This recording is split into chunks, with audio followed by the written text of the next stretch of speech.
Like to bring everybody in order, please. Let's stand and pledge allegiance to our flag. Pledge allegiance to the flag of the United States of America and to the republic for which it stands, one nation, under God, indivisible, with liberty and justice for all.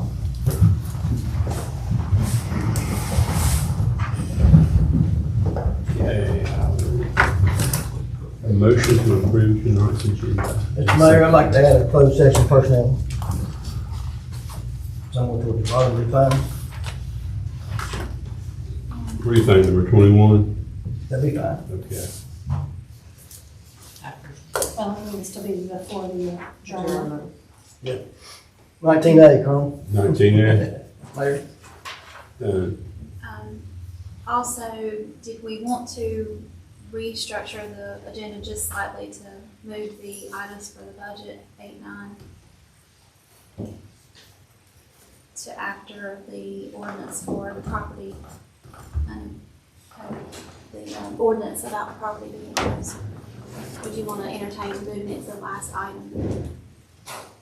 You had an email with that, right? Yeah, I just thought it might expedite some of this. Okay. So, 8 and 9 would then become 13 and 14. We'll just move them down in the agenda, if that's okay with the board. Yeah, we're gonna move 8 and 9 down under, when you get to 8, jump down to 30, down, just keep going down. Okay.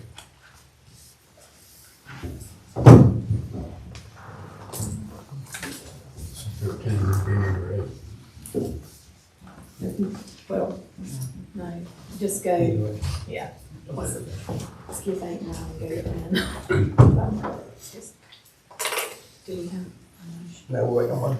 I make a motion to approve the agenda with the changes. Second. Second. All in favor, say aye. Motion carries. Approval of May 6, 2024 minutes.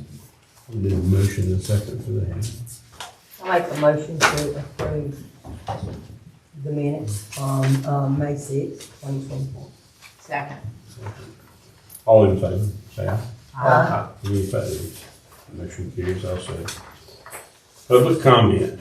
Citizens may speak on items not listed on the printed agenda. Please state your name and address and observe the 3-minute time limit. Do we have anyone signed up? I do not.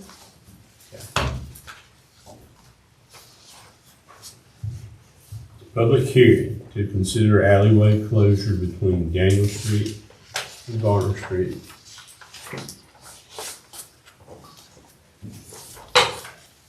Mayor, Commissioners, this was presented to you guys at our last meeting for a request to close the alleyway, and it runs between Varner and Daniel. It is located, if you're on Peacock, that strip of buildings, that's the florist, the tire center, and then all the way up to Shabby Chic, which I know I always call that the wrong name, but y'all know what I'm talking about. It runs in between those properties. We did post it in the paper for 4 consecutive weeks. We contacted the adjoining property owners. We did have just some clarification on the location for the alley and what would actually be closed. And there were no other comments or questions concerning that closure. Speaking with Michael Howe with our Public Works, there's no reason that we would need it for accessing water sewer lines that go through that area as well.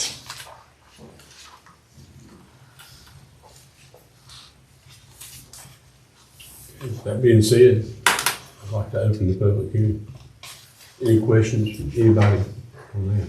I wanted to ask that big ditch that runs through there, is that anything that we don't never clean that out, that big one? It's on private property. Okay, just checking. I'd like to open the public hearing. Anyone wishing to speak for or against the closure of the alleyway, please come forward and state your name and address. Hearing no one. Close the public hearing.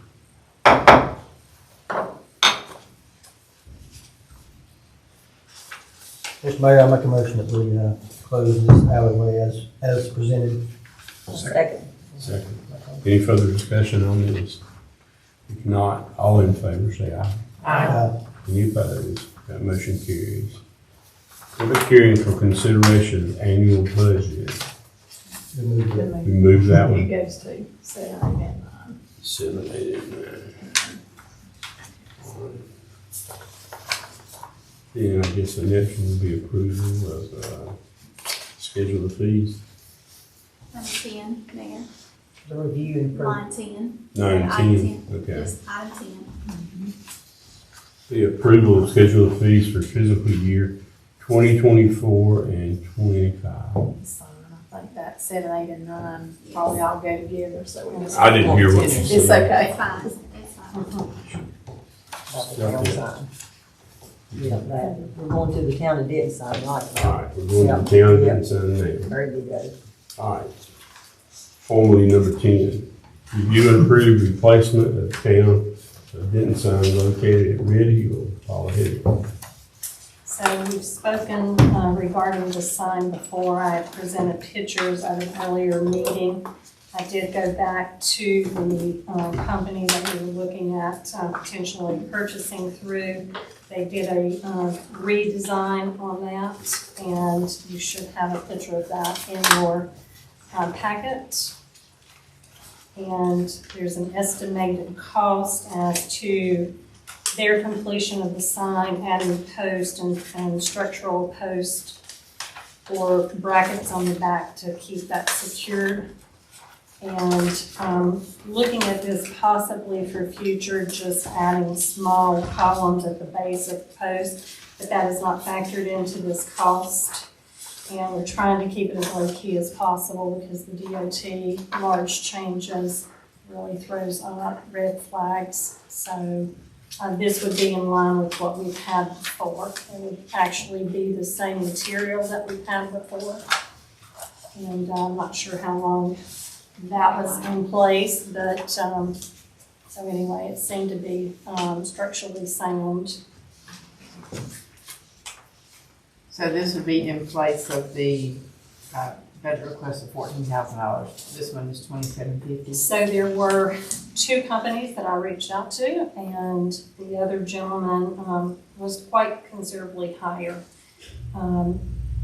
I could not read from his quote if he was including the rock work and so forth, because it did not state it as such. But the sign in itself is much more reasonable than this one was out of close to Alabama, that gentleman was out of Winston. And so basically the same sign, just a whole lot more reasonable, yes. I don't Or within know. reason. What is HDU sandblasted? It's actually, it looks to me like a resin material that's sandblasted. It's not styrofoam looking stuff. It Okay. has grooves in it. It's exactly what we had before. I don't know if you ever saw that up close, but it was the same material. So this price is this, but it don't This would count the rock or nothing like It does that. not include the rock. If you go back to earlier pictures, the picture that I had presented to the gentleman in Winston had a nice space across. There was on each post, came up 1.5 feet maybe. And, I chose not to do that at this time, but possibly adding just that to the post down the road. HDU apparently is high density polyurethane. Tough, weather resistant, and lightweight. Probably the same material as our Wellland Denton signs on north and south of town, what do you think? They've been up 35 years Yeah, at least. And the one we had before, when I first came, I had them take it down and I took it home and painted it, sealed all the holes and so forth in it. It was starting to deteriorate some, but trying to get some more usage out of it. Unfortunately, the windstorm that came through took it off. When it did, it ripped pieces out of it where it was secured to the post. So we'll go ahead and put this one up before post till we decide what we're gonna do about the base, I assume. Yes. What kind of turnaround time you got? She has other projects, but I feel like she could turn it around fairly quickly. I'm not gonna say a week or 2 weeks, because I know she has prior orders. Forward's what I was thinking before the forward. I will certainly ask. It would be nice to have it in place. Yes. If it's not in place, ideally could have, our, town that welcomes you sign. put in Yeah, that. need really something up there.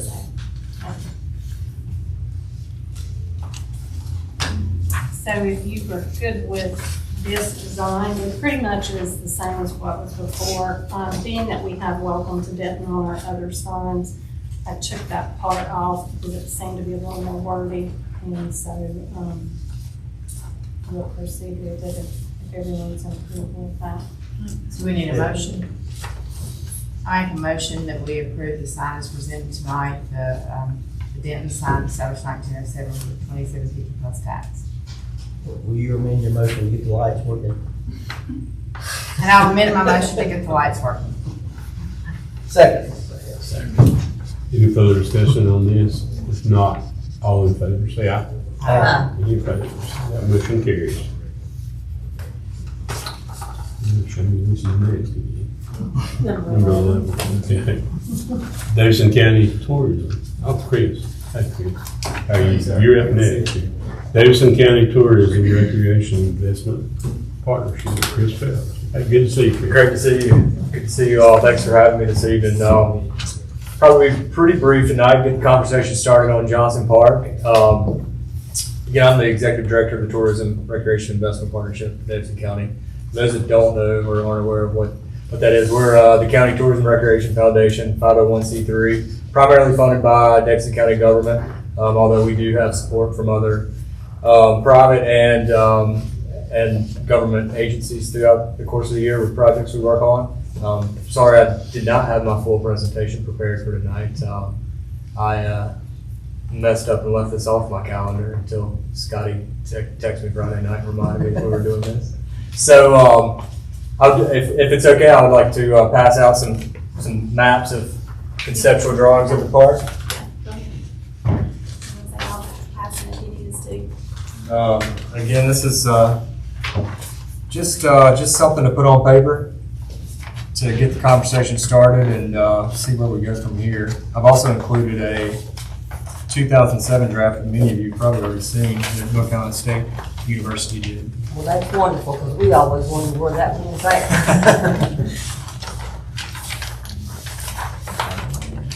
I'll just pass it all around, they're easier than zipping it. Okay. You can check for me too. Oh, still going? Still going. Still going. Okay. One more. Perfect.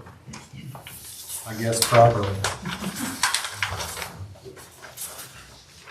So I think the conversation really started. We toured this site, a handful of us, probably a year or so ago, and we've been busy with our foundation's existing projects. So we're getting back around to this, and really want to go ahead and understand where the town is, what y'all's desires are, what y'all's expectations, and just kind of lay the foundation of what you guys are wanting to see at this park, what the opportunities to develop this park, funding, private, public partnerships, and then kind of just lay that as the foundation to start laying the block to get this thing underway. So my question, I guess, to you guys would be is, again, this is just conceptual ideas put on a piece of paper. There's quite a process. We're pursuing state and federal funding to help build this thing out that we can work through. But I wanted to get something on paper and then understand what it was that the town's looking for, what it is that you guys are looking for, and how we achieve that. This looks really good. Thank you. I think it's doing something that we've had a gift given to us, and something that the community could use.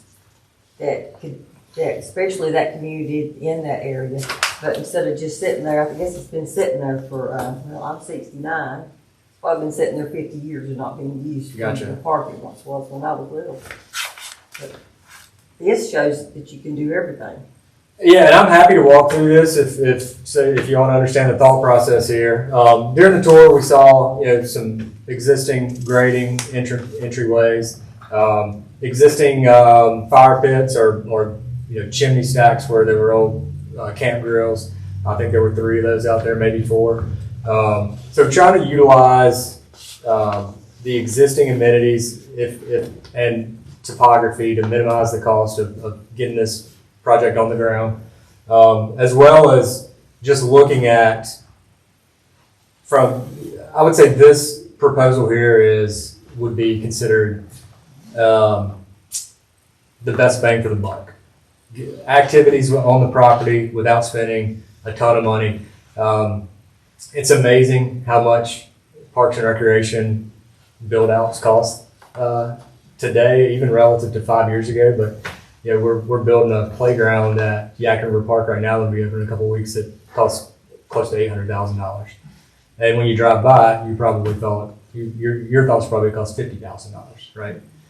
It's really amazing with ADA requirements, with code, all the things that govern public spaces. The cost of these projects go through the roof really quick. So what we tried to build in here were things that did not do that. Natural surface trails with some gravel on it. Natural surface playgrounds where there's a few amenities, but you're not building complete structures. You're using the topography, putting a slide on the ground. Gathering natural materials like boulders, placing them strategically where kids can climb around on them. It's not a huge expense outside of getting them there and placing them. So you eliminate some of those costs. Disc golf, that's something that we put on there because it's also a very low cost opportunity for an activity. One thing I will explain about this map in particular is the dark green is the property specific, and the light green that says potential non-hole disc golf course is not part of the existing property. It is. It appeared to be an opportunity for a future expansion if the town saw fit to approach the property owner and acquire that land. There's funding available for that if that's something we wanted to explore. But I wanted to put that on here just to kind of expand the scope of what could happen with this site. Again, natural surface walking trails. I've talked to some of the neighbors over the past few months that had concerns about traffic in and out, especially the ones here where you see the entrance. Their concern was, all the traffic coming in and out. Well, let's cut that in half. Let's make it one way in, one way out. You're not decreasing the amount of people using the park. You're just decreasing how many times they pass 2 of our neighbors, right?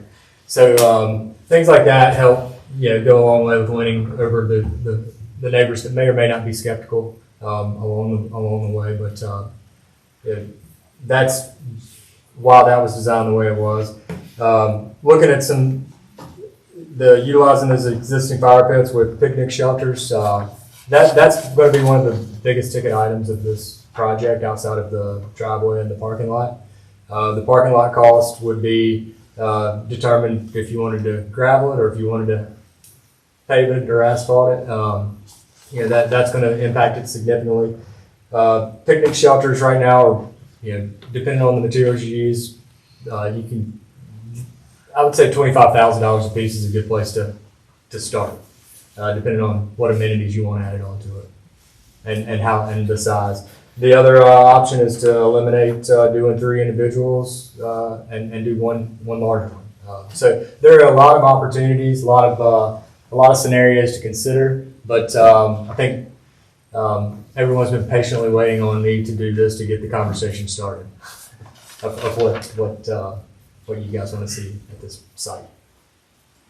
Any questions, comments, thoughts, ideas? Yeah, it looks awful good, Chris. Oh, thank you.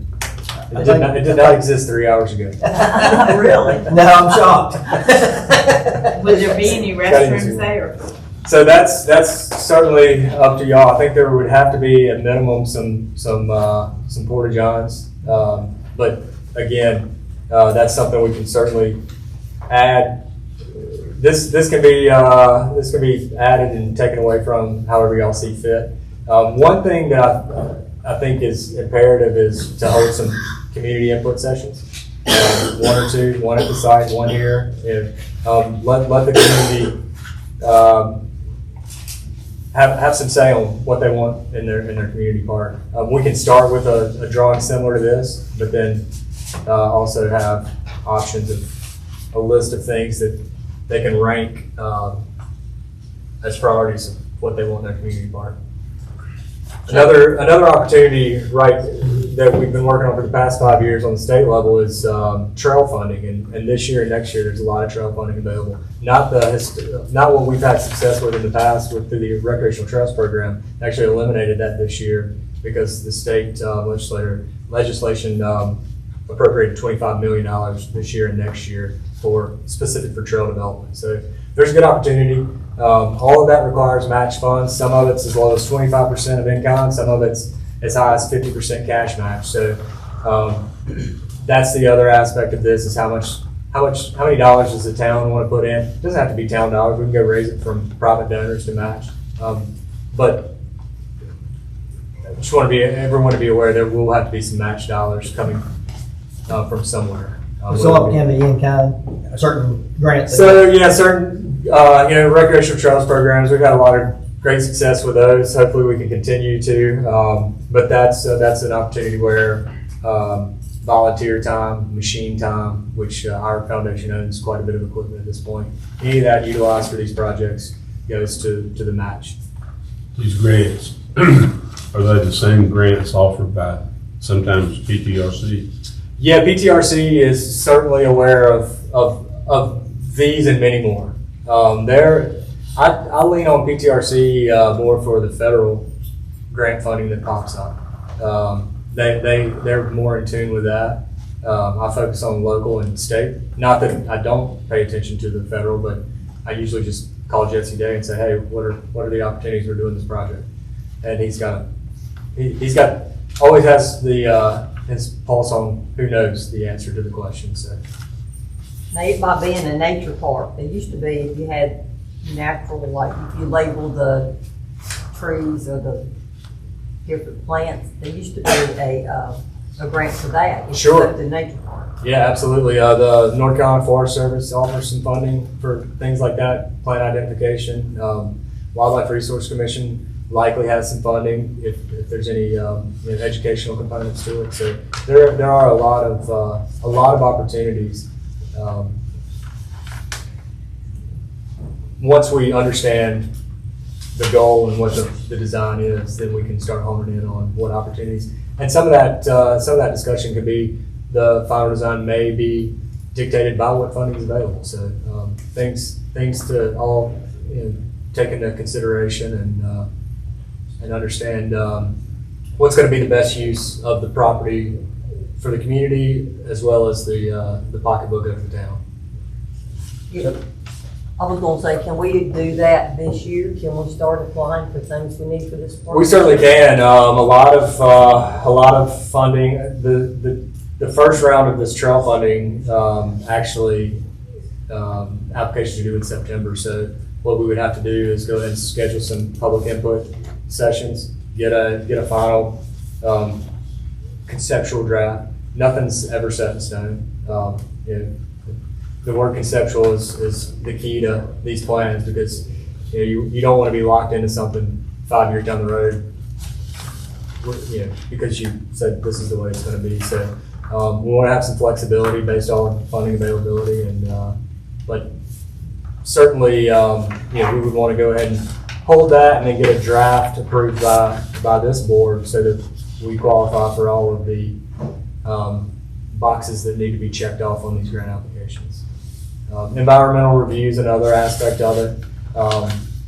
This site is not going to have a whole lot of impact there's not a river, there's not a major creek. I think there's a small stream that runs through it, and that may be seasonal. Not really sure.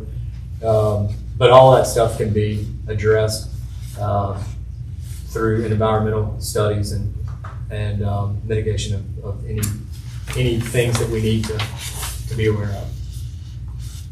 So I thought it'd be a good way to start just with the meetings and with the citizens. Yeah, I think so. And if there's anything here that you want to, I don't know necessarily, and I was reluctant to put it on here, this additional piece of property, we may We'll want probably to stick with what we've got to begin with anyway. Gotcha, yeah. And as of right now, that's not in play. Yeah. So we can pull that stuff off. Anything you want to add, anything you want pulled off, easy to do. We can hone this up a little, tighten this up a little bit and give the folks an opportunity to give their input on what they want to see. The one thing I haven't touched on is the down at the bottom, future greenway to downtown. It's approximately a little over half a mile. That can be achieved through DOT right-of-ways. We have to get the DOT to sign up on easements, but if that's something that you guys would like to see happen, and I think it's a great opportunity this year and next year, are definitely going to be the years to try to make some things like that happen. If we want to look at expanding down to what's the county park? Oh, Bombay. Bombay Park. I'm sorry, I can't believe that slipped my mind. To the high school, to the schools out here, we can start mapping that stuff out and look at opportunities there as well. It's just a little That bit of was one of the time. original things. Barbara, remember we talked about coming from Johnson Park to Harrison Yeah, being able Park. to connect the greenway, Yeah. that'd be nice to get that started. It would be great. That's I'm a big fan of doing them in segments. Building these things in segments. A lot of things get lost. Although when you have the full plan in place, and I think that is critical to go ahead and map it all out and have a master plan in place. We hit things that are unprecedented like COVID, and suddenly there's millions of dollars available for economic recovery, and the city of High Point got $19 million to build their greenway through that funding. So you want to be prepared for those opportunities when they come down the pipeline. Absolutely. Chris, if you would, before you leave, would you just take just a minute maybe on Yak River Park and Ball Mountain? Sure, campsite, absolutely. just so they know what you do more. Yeah, so we work really closely with Davidson County Parks and Rec. Have worked closely with the city of Lexington, but primarily with Davidson County. Probably 5 or 6 years ago, the county put together a committee to start planning the Yak River Park. And if y'all have not been out there, I encourage you to do so. I've had a lot of success. Trip, our organization raised the first $250,000 to get that thing kick-started through identifying opportunities that were low-hanging fruit, right? The big advantage to that, and also to this community, is the Yadkin River and High Rock Lake. The Yadkin River is a state trail. It's part of the North Carolina State Parks Department. There's no land, or there's no land associated with it, so it's not a traditional state park. It's a state paddle trail. So they look to communities along the river to find land, and then they'll fund the project. So that's how we were able to kickstart. We put in 2015. We were funded to put in a canoe and kayak access at Highway 64 up by Tar Heel Cube. Then we started moving down the river. We were awarded another grant for access improvement in Boone's Cave Park, and then the following year for Yadkin River Park, and that kind of kick-started, the understanding that the park build-out would be feasible through grant funding. The next one was through Duke Energy Water Resource Fund, which was an unfortunate source of funding. That was legal obligation by Duke Energy after the Dan River spill, but we were able to enhance our community because of it. So we're thankful for that. But from there, Thomas Marshman came on board, in 2017, I believe it was, and he's excellent at Part F funding, and he received a Part F grant that really kick-started that drive. So from there, again, some of the EDA funding from COVID, we were awarded $1.8 million to build an environmental center. Another Part F grant to build this playground. We've got a dog park out there, and we're working with the state legislation on. They funded $1 million this past year, which will build the overlook and complete the bathrooms. And we're working with some private fundraisers on a memorial tower, which is we're reaching our term on that one. The goal was to build this tower, the stone tower, to commemorate the 250th anniversary of the signing of the Declaration of Independence in 2026. So if we don't raise $3 or $4 million in the next 6 months, we're probably going to miss the mark on that one. But the environmental center, the surveys were out there today. That's been delayed just from all the red tape of federal government administration changes during the process. Things get held up at the federal level in a monumental way sometimes. So we've cleared all the red tape there, and that construction should start in the next 30 or 60 days. So that'll also serve as it'll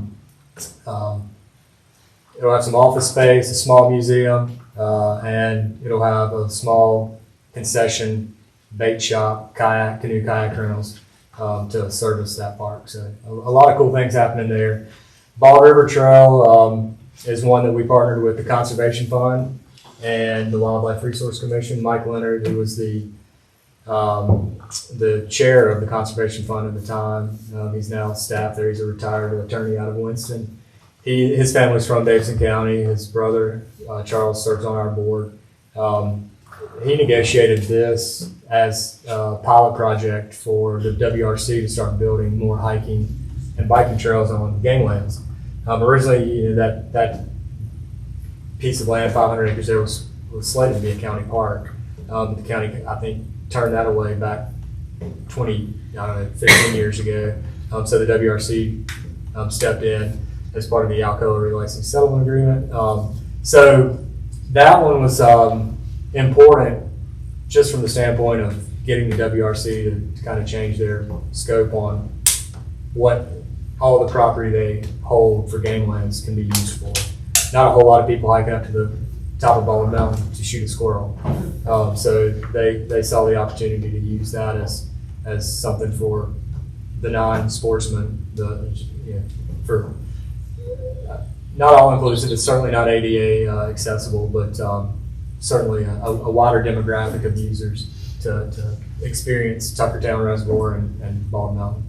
So that was a fun project, 2.5 mile trail up to the top. So encourage you to get out, check that out. Maybe after the ticks die down a little bit. Yeah, that's a nice one. Now, did a bunch of y'all, do you have a group that does that, or does somebody go up there and clear that up? So we actually contracted trail builder at Mike Leonard's request, Jeremy Early Trailworks out of Charlotte. He did from the top down to the base, and then we used our equipment to do the first mile of it, which is more flat, and we could get equipment in there. Now Jeremy Early calls me all the time when he has a trail project. He's like, "Can you bring some equipment down here?" Way easier than he said. He's getting too old. It's back breaking. But another one of our key critical partners is Q Hydro. We build all of their recreation sites now on the Yakima River State Trail as part of their realized settlement agreement. We're finishing up. I was going to finish up today. I'll do it tomorrow. The Tuckertown campsites. They're all. We built some at Yakima River Park. We've built them at Highway 47 on Sheets' Bottom, up just up from Central Davidson High School. We built them at the High Rock Dam Canoe Portage, and we're finishing tomorrow the ones at Tuckertown.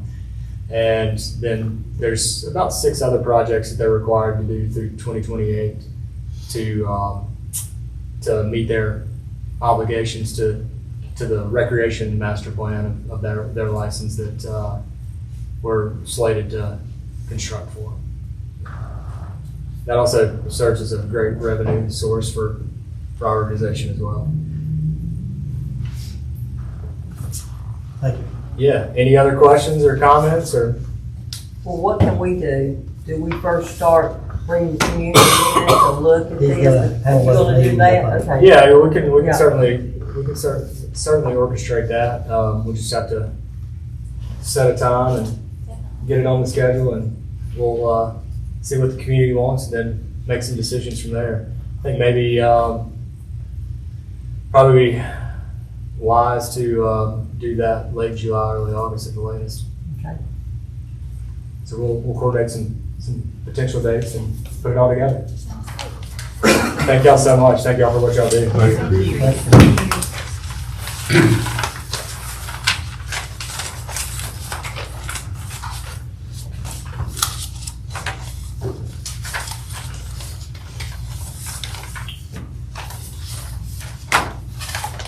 Yeah, I think it's Denton, Davidson, review and approve the Duke Energy street lighting project for Highway 109 and Spring Street. Thank you, Mayor. So at our last meeting in May, we talked about the build out for the light extension project on Highway 109.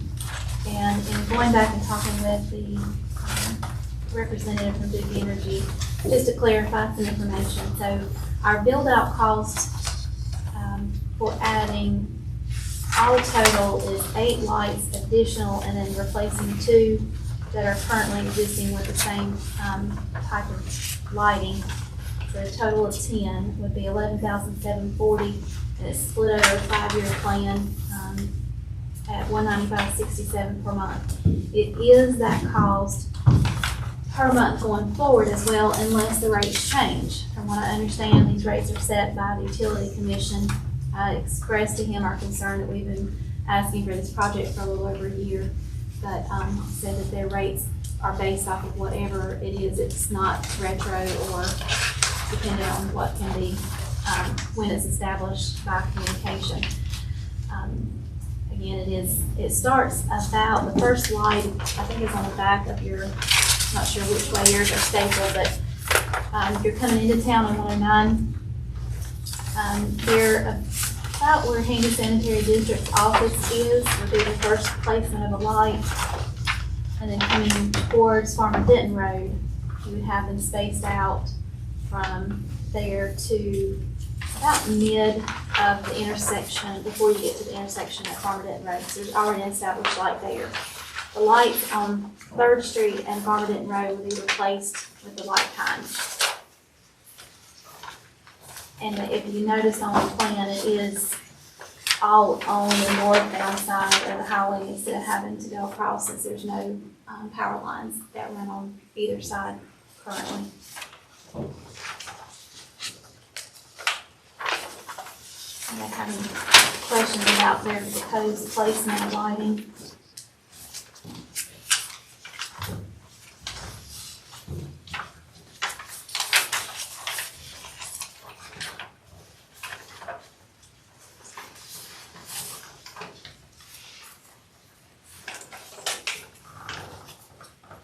So it's a monthly charge, but it's a monthly charge now. I mean, it says for 5 years, but that, Right, so the 5-year is just basically, they're saying that they're gonna take that money for 5 years and put it towards the build out cost. But then going forward, that's our electrical cost. but is it the same as our lights now? It just rolls into our, Right, it just rolls right into that so account. it's not gonna be any more for these lights No, than, then Well, what it's we pay cool. for everything, Whatever. right, Okay. correct, that is a correct statement. We do have the other, this came in with that same proposal, and this was for Spring Street. They are only placing 4 lights on that extension of Spring Street throughout the development. They had to wait for driveways to be placed and homes to be established. If you've been through there, you know it's almost completed. So their proposal is 4 lights beginning on the right-hand side going in, and they will crisscross these through this development to kind of give coverage of all the roads. And Broad Street's already Broad Street's complete. done. The only, after Spring Street is complete, the only other areas that will need, Kenny Avenue, which again, they're waiting on, it to be further along. Fletcher Lane, they are in the process of getting that one developed for us, so it should be, within the next few weeks of having it in the planning structure for those lights. Ivy Street's completed. We did add some additional lighting on Floyd Street. That one was kind of an area that came into the town at a later time. So there was some dark areas there, a few others around town, but not anything major. And then of course we had the project with 109 with Energy United south of town. They were replacing some of the poles a couple weeks ago, so that project should be completed in the next few weeks.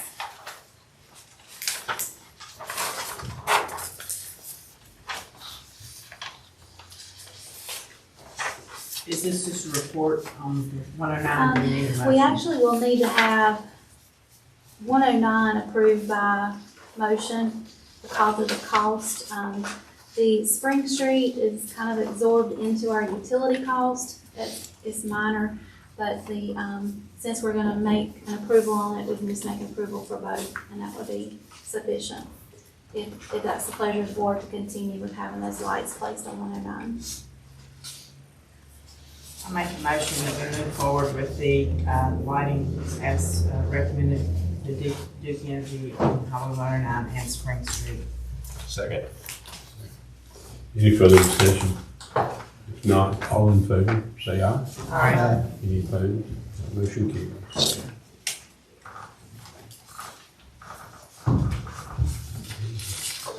Davidson Daily Community College Apprenticeship Program update. Thanks for Denton. I believe it was at our March meeting that we had representatives from the county here to kind of give us an overview of what the Davidson Davy Apprenticeship Program would offer. It is an apprenticeship program for an employer-based. They're working with individuals, training them for particular jobs around the community. Some of the major areas are healthcare, IT, cyber security, public safety for fire, police, and EMS, logistics and transportation, energy, line workers, building trades such as welding, electricians, plumbing, and construction, advanced manufacturing, finance and insurance, and hospitality. So a wide range of areas that they're looking to expand this apprenticeship program through the college. EDC is Davis County Economic Development Commission is looking at supporting them through their efforts because they're looking for businesses to come in. We need people trained that can do the job. Their initial request from the apprenticeship program of the county through the EDC program was supported $50,000. EDC gave $25,000 towards that request. Davidson County Board of Commissioners has allotted $7,000 to go towards the remaining $25,000. I did reach out to the other municipalities within the county, and the only other municipality that is budgeting to help cover this additional cost is Wahlberg. Wahlberg has budgeted $10,000 towards the apprenticeship funding program.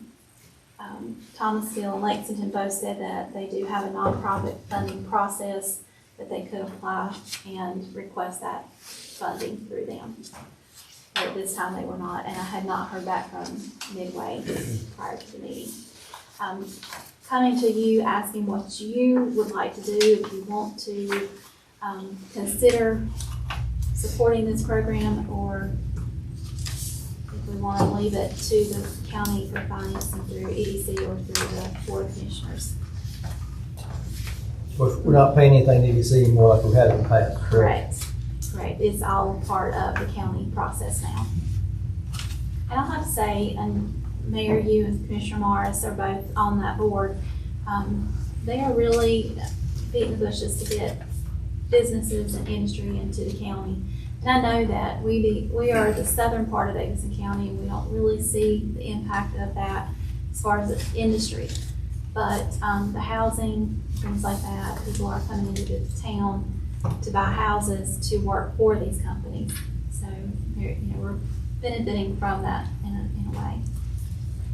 And we are still hopeful that there'll be an industry come our way.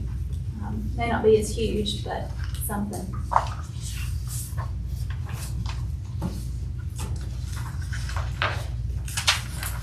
I think we should support it in some form or fashion, and especially since we do have the EDC money that we're not paying for. The county said 7,000, and they're 100 times bigger than we are. Maybe 500 would be good for us. Yeah, I think that'd be enough. 500. It shows our support, it don't hurt anybody. I would make that a motion, Mr. Mayor. I'll second it. Second. Any further discussion on this item? What was the EDC support we did? What was that amount that we were? So the total Or dues? first, what we used to pay for EDC, I think we were at 9,000. That's what we used to, and it's been 2 years now since we've supported that. But based off of population. If Okay. yes, I was just curious. yes.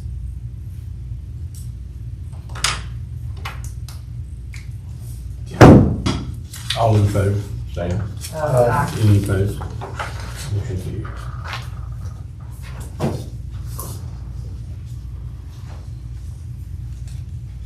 An ordinance to deem property uninhabitable in accordance with NCGS 160B, Article 12 of the Town of Denton, minimum housing standards.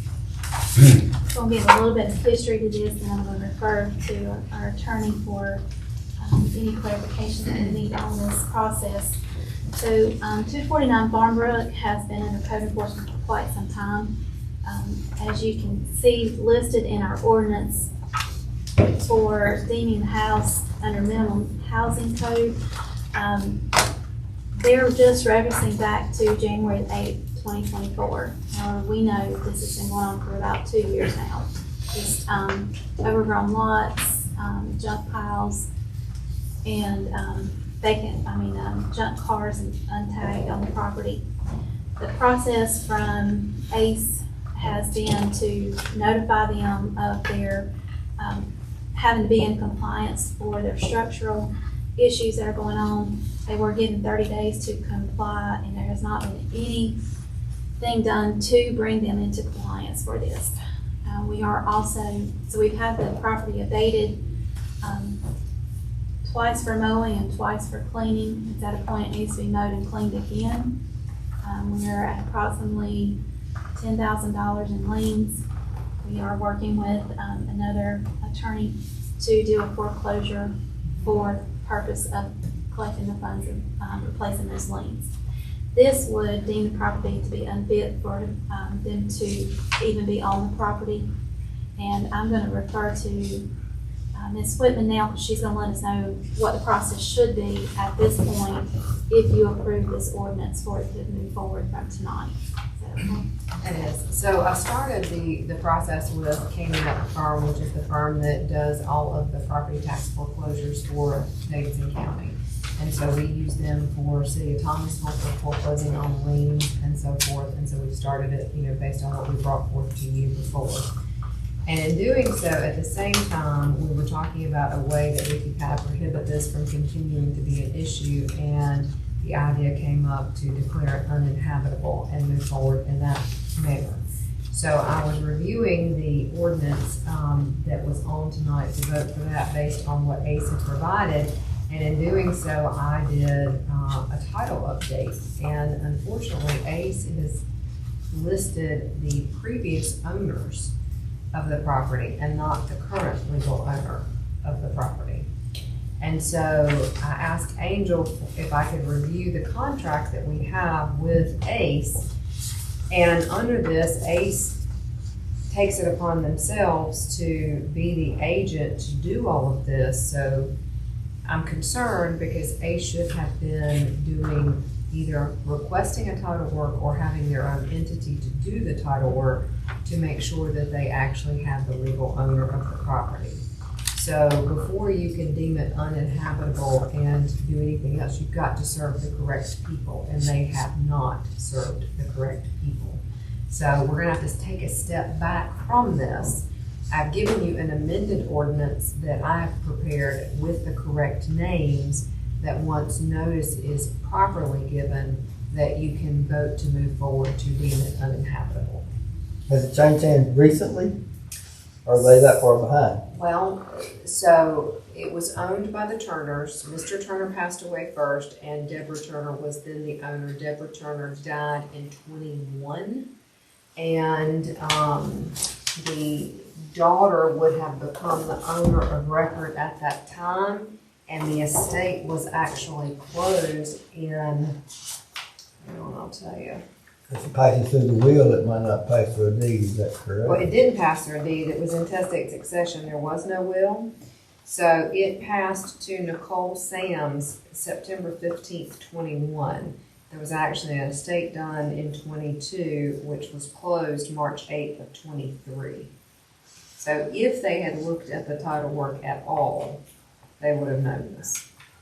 So I told Angel, I need to have a conversation tomorrow with the representatives from ACE, because this is a problem.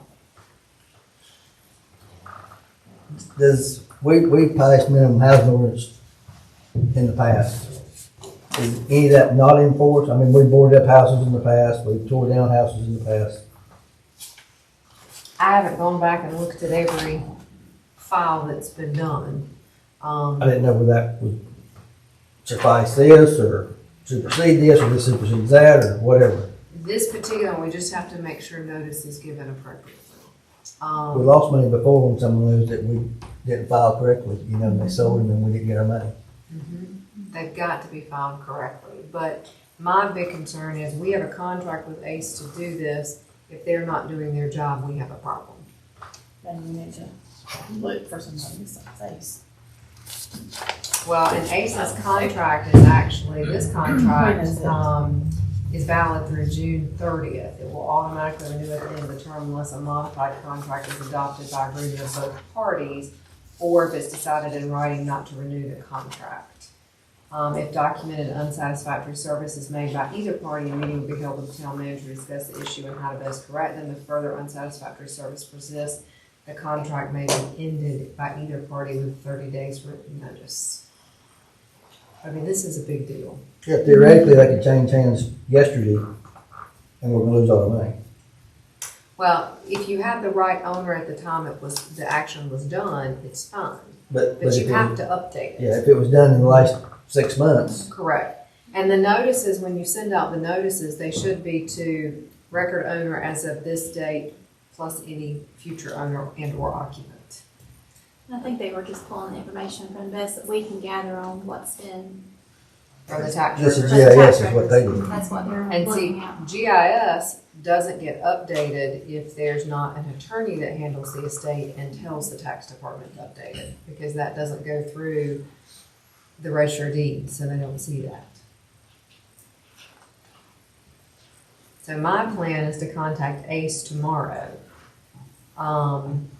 I think it's fine for you to vote to pass this ordinance contingent upon proper notice being given and it being amended appropriately. But you're gonna have to give proper notice. How long is proper notice? I think, do you remember off the top of your head, was it 30 days that they had given? 30 days. I think it's 30 days. So it puts us back to month. It gives them enough time to make more of a mess. I mean, that's the bottom line. Yeah, so it's been 2.5 years, so they probably need a little more time. Basically, since the Turners died, it looks like they've been making a mess. I make a motion we adopt this, we've got to move it forward some way. I'll second it. Second. Any further discussion at this time? If not, all in favor, say aye. Any opposed? That motion carries. Angela, if you would, present our displeasure and give 30-day notice whether we do it or not. Don't you think? I mean, I mean, that's what we hired them for, all along, that's what we hired them That's for. right, and they should be, in my opinion, I had Checking absolutely into no that, I idea mean- they were not, yeah. they never requested any title work from us, and I assumed that, they had their own vendor doing it. When Angel sent me the ordinance to look over and approve, the first thing I did is pull it up and said, Angel, these aren't the right people. I think even the lanes have kind of gone back and forth. One's been Correct. to Ms. Sam's and one's been to the Turner, so. Mm-hmm. And that Paula and I had questioned that when we got the filing back. But, I will definitely let them know that. But really, couldn't the health department still, they can still declare it They inhabitable? declared it uninhabitable, yes. And where we at on that, Angel? I'm sorry, ask that question again. On the health department? So the health department, when I talked to the gentleman, and I will apologize, I don't recall his name off the top of my head, he said that he could definitely go in and file a grievance against them for having an unauthorized septic system, because they're basically not using the one in the house, they makeshift one in the backyard. So, he said it would take 30 days process, or he has to give them 30 days, and then they could go before a judge and have them cited for that, and that would be another 30 days. We were kind of waiting to see what direction we went, because when I last spoke to Brandon, Emery with Ace, his thought, he didn't want to overstep us doing foreclosure if the ordinance would cause a problem with that. And then would that be, well, are we further ahead than having the health department come in and do their process? So now that we're looking at another 30 days, I'll reach out to environmental health tomorrow and just ask them if they can move forward with that. I mean, I think you need to move forward with both processes. Yeah. we will. And I'll call definitely- Lily and Yeah, go top. I'll Don't definitely you like her? Absolutely. reach out to them and let them know that Jump they were on just over all there. afraid Yeah. that our three processes were gonna overstep, and that one would be done and take place, and then the Worry other about would be that useless. time. So, okay. Okay.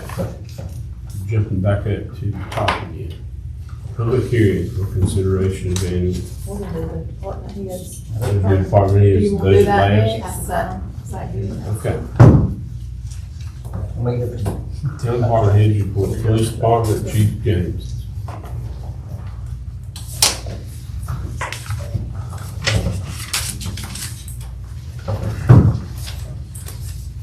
Mr. Mayor, Commissioners, a little update on personnel. Officer Myers is out on injury leave. She broke her thumb on her gun hand. Hopefully she'll be back soon. Officer Gamal is still in training and he's progressing very well. Captain and sergeant positions have been posted. Hope to have these positions filled very soon. One caveat, once we fill all those positions, we will not have enough police vehicles for all the personnel. If we are approved to order a new vehicle for the next budget year, then it will take some time to get that vehicle and get it upfitted. We recently, in fact, hopefully they started on it today, we waited 5 months for Dana Public Safety to upfit the used car we bought from the Missouri Highway Patrol. So hopefully we'll have that one back in a week or so. The tractor ride for the Denton Farm Park is still scheduled for July 1. The Sheriff's Department, myself, and our fire chief are going to meet with Mr. Laughlin, and unfortunately his mother fell, broke her shoulder, so that's been postponed. Hopefully we'll do that sometime this week. I haven't heard back from Tim to see when he wants to do that.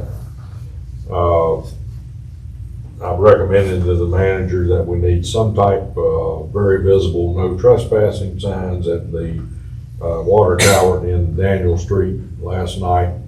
We had a gentleman that said he was going to call it, crawl up it and go to the top and drink a beer. When I got there, fortunately, he was arrived. Rick's dead. I recommend that we do have a lot of signage there to alleviate some liability on behalf of the town and give us the ability to arrest somebody if we arrive and they are there holding onto the gates of the fence like this gentleman allegedly was. I think I would be remiss if I didn't thank the town for what they did for us for Employee Appreciation Week, and I know Paula had a big role in that.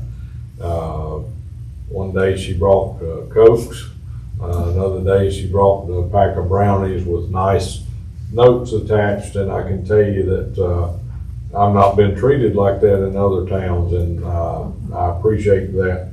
Angel means a lot to the personnel, and I've told in our recruiting efforts that if you want to work for a board in a town that supports public safety, then Denton's where you need to be, and I appreciate that very much. We have recently purchased a window tint meter, which will allow us to enforce the window tint laws of the state. We frequently see vehicles that you can't even tell who's sitting in the driver's seat. So hopefully we'll be able to enforce that law very soon. We're doing the online training and testing, so very soon that will be in place. I'll be glad to answer any questions you may have regarding police operations. Chief, I know it's a moving target, but to get back up full staff, you have any idea, or when you're gonna be at 6 maybe? With what's in the pipeline? Mr. Ward will graduate, no relation to the mayor. He will graduate June the 12th.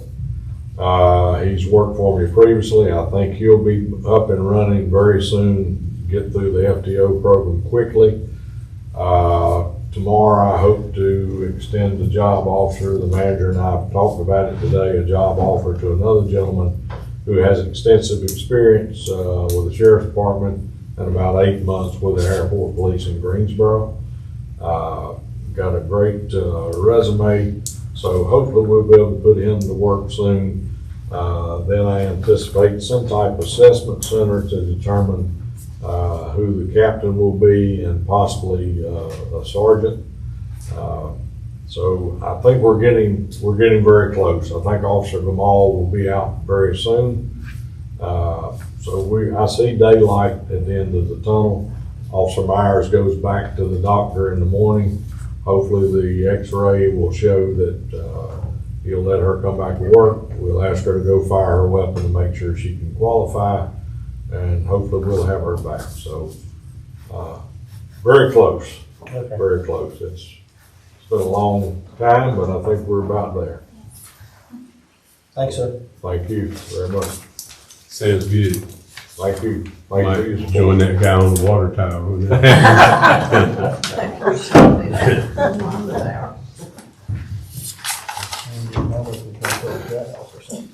Fire Department, Brandon Dorsey.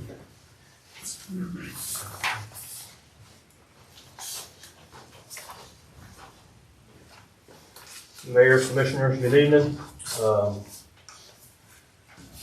We was assisted with the PD on the Pink Cares 5K run.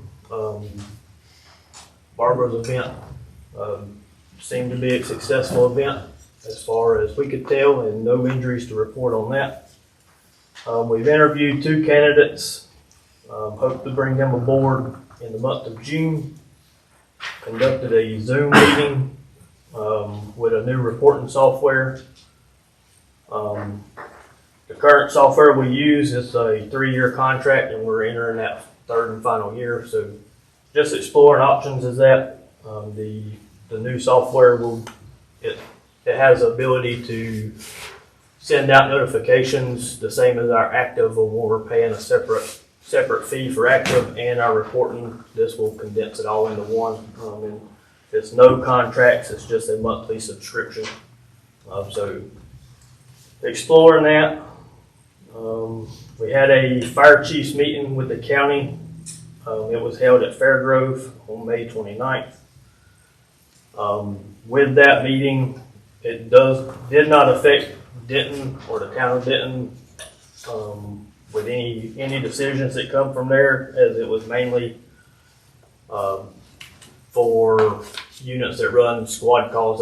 They relieved the COVID response protocols. So now, if we, About the mayor, didn't know about you, Mayor. Yeah. So in the past, fire departments was being left out to prevent COVID exposures. They was only running certain upgraded calls. They were going back to when you call 911, you get a fire truck, an ambulance, and a police car. That does not affect us. We do not run squad calls. So we will still run the same numbers that we always have. Staff's been out performing annual hydrant maintenance, and we had our SCBA annual flow tests. We ran a total of 18 incidents, 2 fires, 4 fire alarms, 4 traffic accidents, 2 EMS calls, and 6 other. Any questions on fire department? Staffing good? Staffing has been better. It's beginning to be vacation season with us just being a part-time staff. Everybody's starting to take vacations, and this hopefully with us bringing in 2 more additional, that will help alleviate some of the vacancies that we are having. Any questions for Brady? Thank you again for coming out that day. You're welcome. Thanks, Brady. Administration, Paula Hedrick.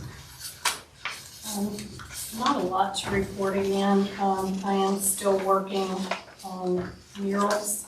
I reached out to the gentleman out of Thomasville one more time. Felt like we had lost communication there. Still no reply after 4 contacts, so I think I'm going to be moving forward. I have reached out to Derek Campbell to give some quotes on some metal works, just to see what kind of price range we have on that for different things. So I'll be presenting that in the future. I did speak to Elizabeth regarding the website. She felt like that we were probably 90% complete. So once she finalizes the last documents and so forth with them, we have to be moving forward. What will happen is once that is complete, then we will go into training mode with them so that she can, or I, or Angel could be able to, do updates ourselves. And that's where we wanted to be. But we certainly didn't want to dump things the way they were without reviewing every document, because there's a lot of older information on there, a lot of information in different places, and some of it was not current. So she has gone through that with a fine-tooth comb. It has taken longer than anticipated, but I feel like that's just for the betterment of the website, to make sure that we do it and do it right. So 30 days you'll be up running? I cannot give the quote on that, but I will certainly reach out to them myself just to see what we're looking at. How long have with we them. been working on that? Several months.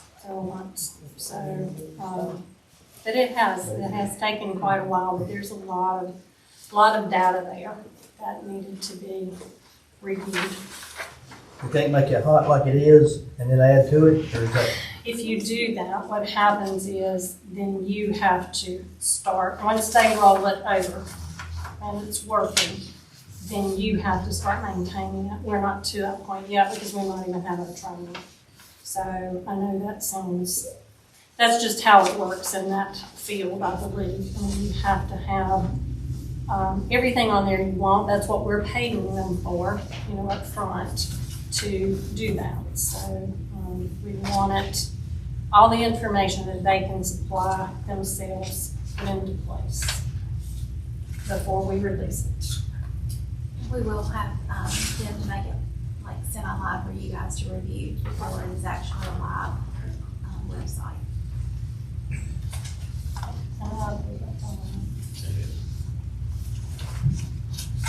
Public Works, my God.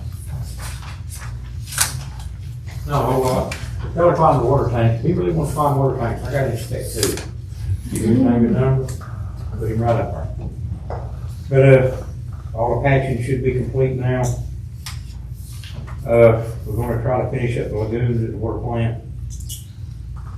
We had 4 employees sit for exams Thursday, 2 for the water plant, 2 for public works. Hopefully, they all passed. And we put in pretty good bit of work on the Harrison Park. Took all the mold out of the playground, put everything new back in it. For the mold. Our usual. Playground looks good. Well, it was time to cut all that old rotten mold out. So we cut it all out. Anybody needs anything for a garden, we got a monstrous pile of rotten mold.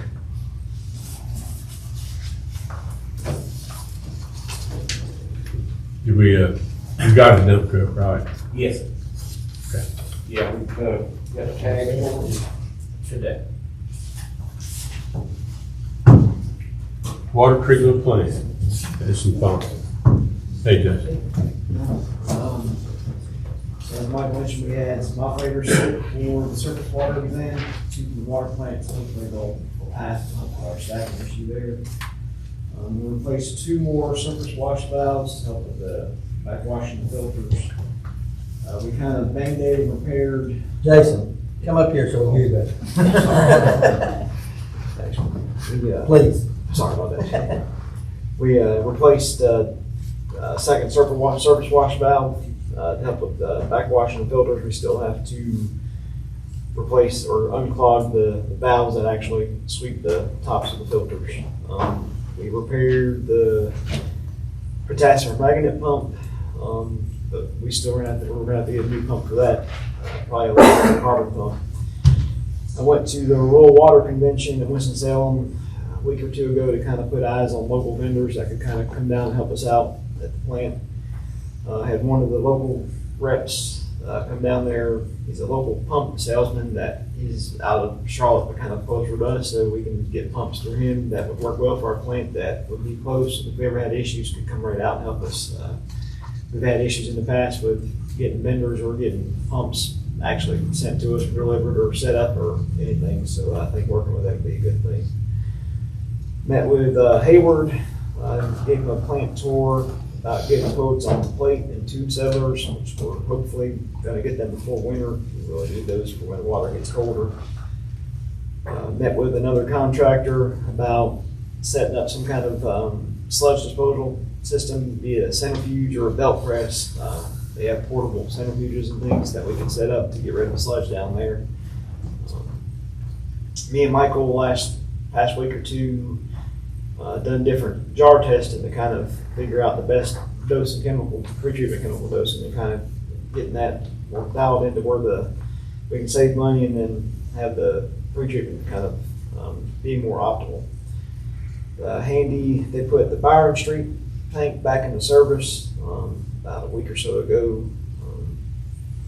Some of the issues we've had with them is with Handy or other stuff with the plant is they've been letting some tanks run over again still kind of overnight. I think one recently, Michael reached out to them about 6 o'clock or so.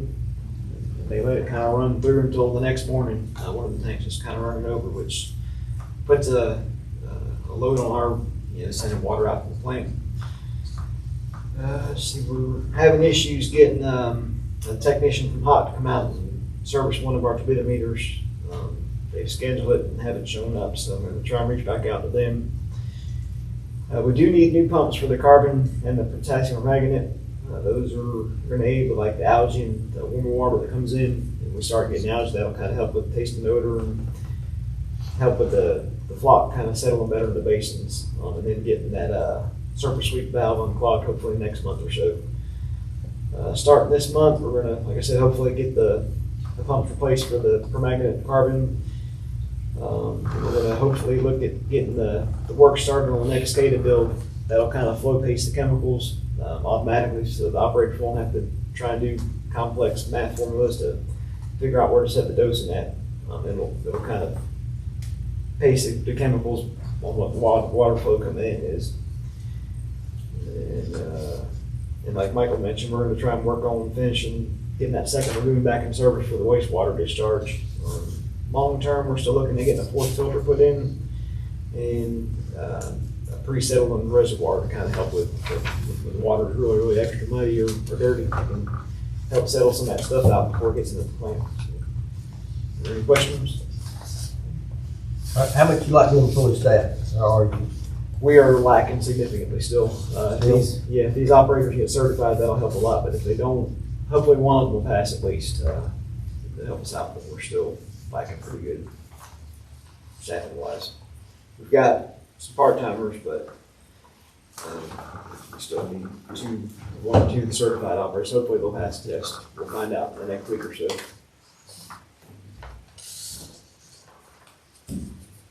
Little by little, we're getting there. Thank you, Chief. Thank you. Wastewater treatment plant, Troy Gregg. May 9th, we conducted the quarterly trihalomethane and HAA5 sampling in the distribution system. I have not received the results yet. We had a pump station failure on the 24th. Mike got a call at dark 30, and we ended up having to call Sanford Electric out there for troubleshooting and repairs, and we found a bad float and a bad relay. But luckily he had all the parts on hand. We were able to get that done before noon. Let's see, I did want to just kind of say an attaboy for the operator down there. I was on vacation the week of May 13th. And during that week, the town received 5 1/4 inches of rain. And it was pretty rough. And my operator did it all by himself. So it really increased my confidence in when I do decide to hang this up. He does sit for his grade 2 exam on June 13th. So I'm feeling pretty confident that he's going to do well in that. I will be sending the letters this week to 13 of the properties around Denton that are in our lead and copper study list. We perform lead and copper sampling every 3 years. It's just that time of the year. So we will be doing that. It has to be done before August 31st. And regular work and maintenance. Really about it. Does anybody have any questions? Good job. All right.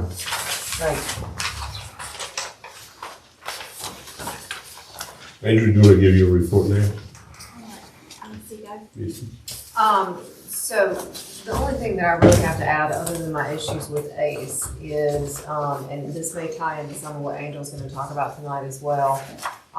Last month we had a report from Summit Engineering, and we talked about moving forward with some of these issues.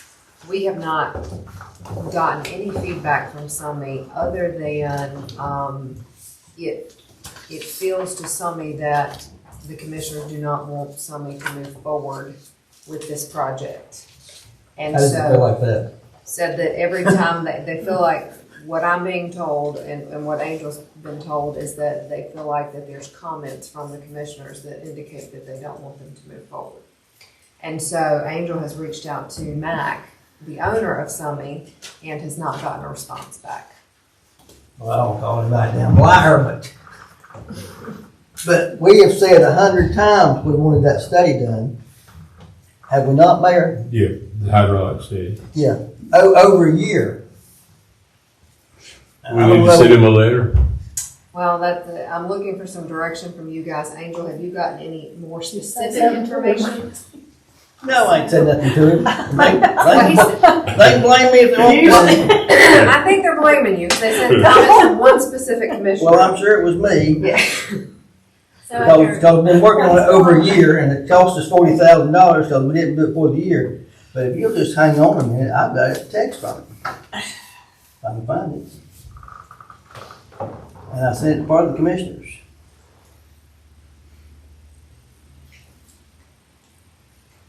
I said, let's just do this, okay? I'm all ears. I said, well, I've got you on the line because I was with him the other night. Do you know where we stand on the water pressure valves and whatever with the town? One of my guys has been locating the testing out there, looks like crazy. It's a mess down there and there's no records, but Bobby is narrowing it down. I think once the meter gets open and it will help the section of town, it's getting closer. I think there are a few valves that are bad and we need to be replaced. And there are several issues, but I think we can improve it. I said, do you know who's holding up the meter? The meter will probably have to be replaced. It's so old and not been in operation for so long. I think Bobby's getting the guy to come to look at, and Michael is one. Hello, sir, I'll be at the office. This is something else. But now, if that's saying I'm When slowing was that? down.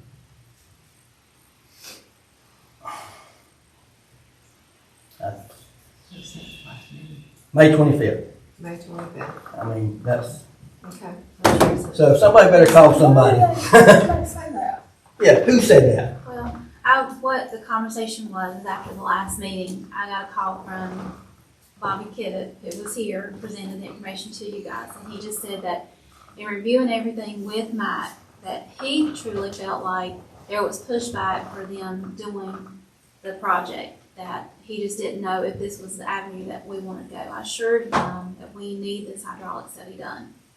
And so that was the last conversation from him. He said he had talked to Mike and that they were reviewing everything to see what direction to go. They did call you out specifically, didn't point that out. Well, I'll call him out specifically, because I've got it right here from Matt. I know, but And that's pretty plain. If he wants to see it, he wants to call him right now. I'll be happy to. the conversation was, And we'll just make a motion right now to fire their ass. we can do that, But most that- definitely, but then where are we going from here? The last one that was here. I mean, how many times have we said this? That sounds like. How many times have we said this, Mayor? At least half a dozen. And that sounds like the identical report he stood right there and gave us. Yeah, You it is. read it. That's what I was gonna say. What he I said believe he there, was he reading said that here. text when he gave us the report. Almost. So we do have, Wooten Engineering Group who is going to do the on-call and services like this. And, you know, that would also be a part of our AIA, but the I mean, I grant think the is board's not being- position last meeting was, he said he's never been told to, and we know we told him to. And I was trying to think what he said, but that's what he said. Yeah. They'd never been told to, and I don't know what you said to him at that point. I don't know either. I don't know either, but I do remember that. The comment that was referring to was the connection with the hydrant on 47, which we have told him. I've told him numerous times that we wanted to look at having that interconnection to provide pressure there to make that hydrant fire protection hydrant. Right now, it's just for a blow off. So that was what that statement was in reference to, but, I just don't understand how hard it is, because when he was here last time, it was like he was clueless. Yes, Really? that's correct. What I I mean- what I would like to do, if you want to continue with them and as far in it as we are, and with the grant money that we had, it seems like that would be right, but I think we need a written direction saying, these are the things we have instructed you to do, and these are the timelines that are acceptable to do them in, and this is what you need to do, because we're already saying it, but I don't know that it's anywhere in writing. right, they have not. I mean, they came in working with us, it was end of September last year when we realized that there was an issue. And so they started this project because of the pressure issues on the extended end of Broad Street. And so it was second week in September last year when we got that call. So since then, you know, Mr. Kivit's been down many times and tested valves, he's located lines. They've actually even invested in their own line locator. He's worked with Michael. Al Henry's come in right before our last meeting, kind of met with him and kind of go over some areas that they had looked at, but Al pointed out other areas or the way the lines really ran that Mr. Kivit did not know. You know, we have indicated to them what we need. We need a hydraulic study. We're in our past meeting And I will right say here, it talks also- about what he. And I did reach out to, Somebody asked him, somebody asked the question last time. He says When here, was he gonna, here he said started? that he saw that the valve wasn't working properly, he'd be checking with Handy Sanitary to see if 10 line on North Jones Street can be opened. Before spending money, determine the direction to proceed. He had confirmed Handy had Sanitary had replaced the check valve at Thermo Pride connection. The water was flowing backwards, and he reported the water pressure on the fire hydrant, pressure landing Thermo Pride. Whitman asked it, the question has been asked if there were changes in the direction of water flow. Max Summey, as he was one that was to contact Handy Engineers. Chief Dorset will provide Mr. Kevin with the valve testing. Jenkins said that board, if they approve, Al Henry, former employee, assist in location of the valve. Said And I've gotten nothing since then. But that was our last. And you've gotten nothing since then. Just that one conversation. And I did reach out to Mag last week for an update so I could present it to you guys, but I have not had a response back from him. I was talking to somebody else at their firm about a different project that I've got going on with them, and I said, hey, where are we on this? What are we doing? Well, we're just not sure I said, what do you mean you're not sure that you understand? I thought it was pretty clear. So I think. It's clear from this board. I think that they Go back and need review the tapes. written direction and deadlines. Because otherwise, we're just continuing this cycle. But we still don't have an answer to the $64,000 question as to if it was ever installed correctly to begin with. You are correct, we don't know. And that was the question they were gonna find out. That was supposed to be. Yeah, that's the question there about thermo water. Isn't that the area we're concerned about? And we did reach out to Handy's board or Handy's manager to ask, or to let them know that we needed to open that thermometer on 47, and just told them that that was our next step, was to open that meter, and that they would be in contact with their staff in order to take this to take place. But we hadn't heard anything else from Sunny in them going out and doing that. And I don't believe I've seen them in town. Michael? There's a hand back Before there. y'all get hasty and fire, let's not even let the same Walker finish up that job in 109 and then we can finish. Because he's waiting on somebody to get that done. So we got to kill a water line and cap the sewer line off, is what I that's all. It sounds to me Well, like this- somebody needs to get something in writing. Somebody's stealing the horn tomorrow. Yeah, Well, we need it. yeah, we do. It needs I to mean, be this, written. well, he was right here and we told him it wasn't us holding him up. Well, he We even couldn't figure said out why he that hadn't done anything then. he even said that he thought their thermo was our problem, remember? We've got 2 active water leaks on that line on 109. And the only reason they coming up in the road is because the sewer's open, it's draining into the sewer. And That's I not really need, I don't want to dig 109 up and fix a rotten line. I really like when we should go and get that killed and it's due away. Which is the last step of that project that we did, was to kill that line. They have to do it at night by DOT standards, so we are waiting on them to finish that. Why would I give him story? Department managers, Just being that. y'all are free to go if you'd like. Anybody have any questions for the department manager? I'm gonna let them go. Well, one more thing, you talking about operators, I contacted Greensboro, Charlotte, and Thomasville. And was inclined with Jason about some water plant operators. And everybody I talked to told me if I found any, please give them their contact information, because they cannot find any either. But I thought we was getting closer, because I know you worked the last 4 Fridays or Saturdays. We are closer, the gentleman set for their exam, so if they pass their exam, they will be on their own, and that will be your 2 full-time operators. There is no operators to hire. It's like. If they don't pass the exam, what's the, Then we're gonna have to start with someone to train and go through. We're gonna have to hire trainees. We have no choice. We can't compete with the money they're paying operators, and there's no operators getting trained. I looked today, there's 100 and something people said for CE service. I think there was 42 of them passed. I mean, and that was the last exam, you know, I don't have the specs for this exam yet. The last exam, I mean, it's like a 30% passing rate or something. when will we find out on these? I guess they go to a testing center or whatever? Is So that what they do? they went Thursday, and when they should have results this week. I thought it was pretty fast. It's pretty fast turnaround, so. Now, you can send them to Kinston. They do it electronically on computer. They know as soon as they log off that computer if they pass or fail. I figured this was that way. No, Kinston is the only place you can go do it. They still do the bubble test. Really?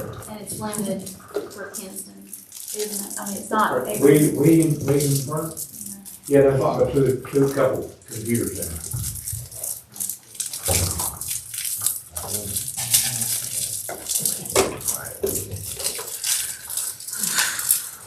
Okay, so back to this summing thing. Putting it in writing, I think is an excellent idea. Who needs to word that? And I think we need to send it by email and by certified mail to ensure we signature required. Well, we got a whole gun to his head, I don't want to work for us. Well, it sounds Well, we're very so good. far in the process, I don't want to start over. Continue you on for something you're supposed to. Well, I thought the way he talked the last time, that once we had talked to him that night, I thought he because he understood. didn't realize what they were doing, that he was ready to move on with Yeah, it. and we couldn't figure out why he That didn't was realize my that, but we That- re-entered it. Right. But that's what I thought. I mean, I will draft up all this information and put it in a format of what we're looking at. One is the hydraulic testing, the meter, located on 49, which is considered thermo in our realm, Handy's meter, testing that, and also, the connection for the 10-inch water line to the hydrant that's there at Fletcher Lane. So is there anything else that you guys? I'm just still trying to figure out what anybody would have said that night that would have made him think we did not want them to proceed. Well, he I was mean, I in know- agreement and everything we said, because you read I what know. we said. I just here. don't remember. Who told you? I can't think of the guy's name, but I'm looking up. But it wasn't Mac. Okay. So I think we need to go back and look at the video. I mean, not necessarily not. I know that's what I'm doing when I get home. Maybe they need to send the video. Yeah, we're in the parking lot, about Andy's meter.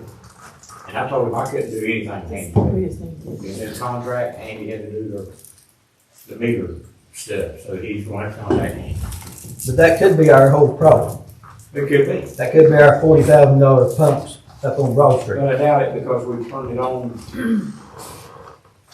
right after, they turned it off right after they built North Main because North Main was over pressurizing what they already had. That's why they turned it off, because their backflow failed.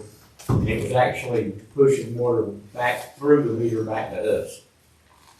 We didn't have enough pressure to overcome their water tank anymore. Their water tank was actually pushing water back towards us. That's why they shut it off. Well, I think that's what we've talked about that too. Yep. Me and Al explained all that to him, and when it got shut off, the light, while we was told it was shut off and everything else.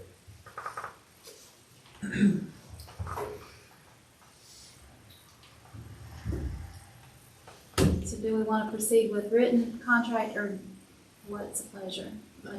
I think so, that's my opinion. I think it needs to be in writing. If you would draft it and forward it to me, let me look at it, and I will make sure that we're all on the same page, and I'll send it. And then our ultimate goal is to do the completed study. Yes. We have to get And the it work has done. been, It hasn't it? has been. For From months, day one. from day one, the first time they were contacted. Well, that's what Scotty even told them the last time we wanted them here so we could move on to that. The time before that. Well, I think Bobby found out when he talked to me and Al, if we had that meeting in here that day, and then Al, I had to leave, and Al took him around. I think he kind of figured out the first third of his research he done on his own was a waste of time, because I asked him why he had these arrows painted on these valves, and I was following water lines, and I said, that water line don't go that way.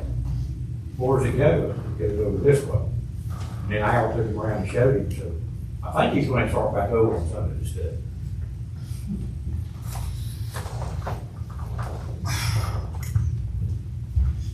You know, he talked a lot about that tie-in on 47, the 10-inch. And Al took him up there and showed him where we tied in. You know, all that stuff. So he knows all that now.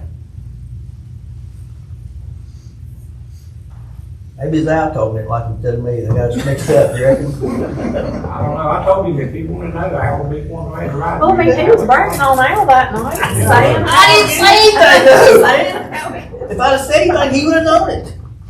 Pretty sure Heather knew it that day. Yeah, I told him he'd be more than glad to carry around. Just saying.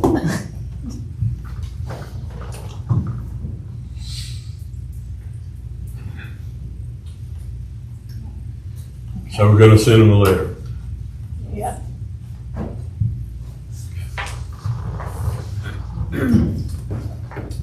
all for approved. me. Any more discussion on this item?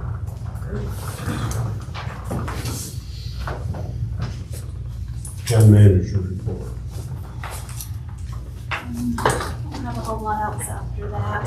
I do have just an update from Labella that Heather sent this afternoon on those projects they are working on.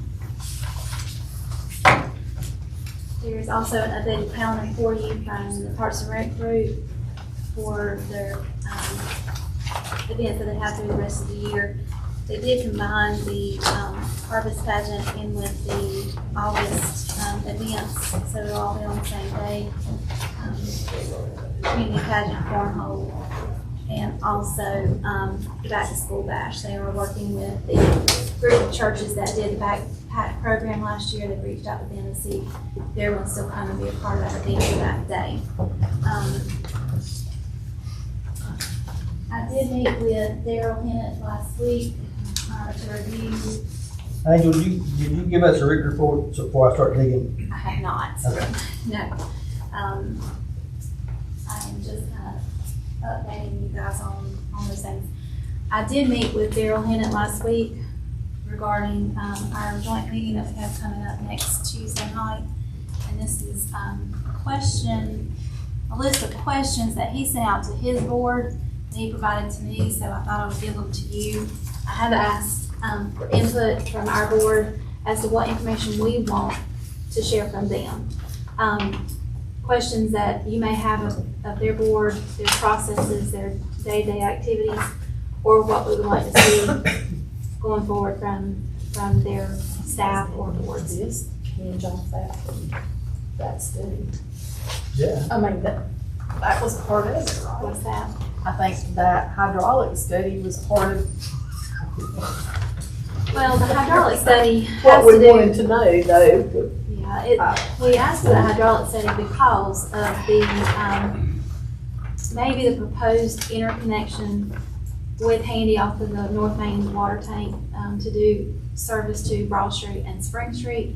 And, you know, as we talked through, DEQ and also through Rural Water, you know, they were highly suggestive us to not make that connection if we could do anything else without having to buy back our own water. So that was really the whole purpose in us working with Summit to get that hydraulic process study done. So that's where it all stemmed from. But these questions, I'll let you take these, and if you will, please read them. Daryl and I went through them. We had some back and forth discussions on it. They have repaired 2 tanks over the summer, or prior to summer beginning. They put them back into service before Memorial Weekend. One was 49 tank, and then the Byron Street tank. Both have been revamped. They are going to start installing the fence tomorrow in case some of you get some phone calls. Michael and I met on property today to kind of go through that and have some questions from the neighbors, or a neighbor. So we are hopefully moving forward with that. I did reach out to the mayor. Michael's concern was that they were going to place the fence with the valves actually outside the fence. And speaking with their staff and Mr. Hennett, they've agreed that they would take those valves inside the fence as well, because that gives more security for that. Plus, it's easier for them to actually access it and work on it if they have to. Otherwise, they would have to go through the property next door to come into the backside, which would then cause problems for their property. They are looking at waterline projects. As we all know that they obtained a grant to do an interconnection with the city of Albemarle across Tuckertown with the bridge build out that they're doing. They are actually looking at a different connection to do with Davidson Water. They do want to talk to us about the possibility of that interconnection for our, hopefully never, but the time that if we ever had no water or not able to run a water plant for a period of time, that we could do that interconnection with them and actually have the Davidson Water. We've talked about maybe establishing our own connection, but there again, it's what can Davidson Water provide.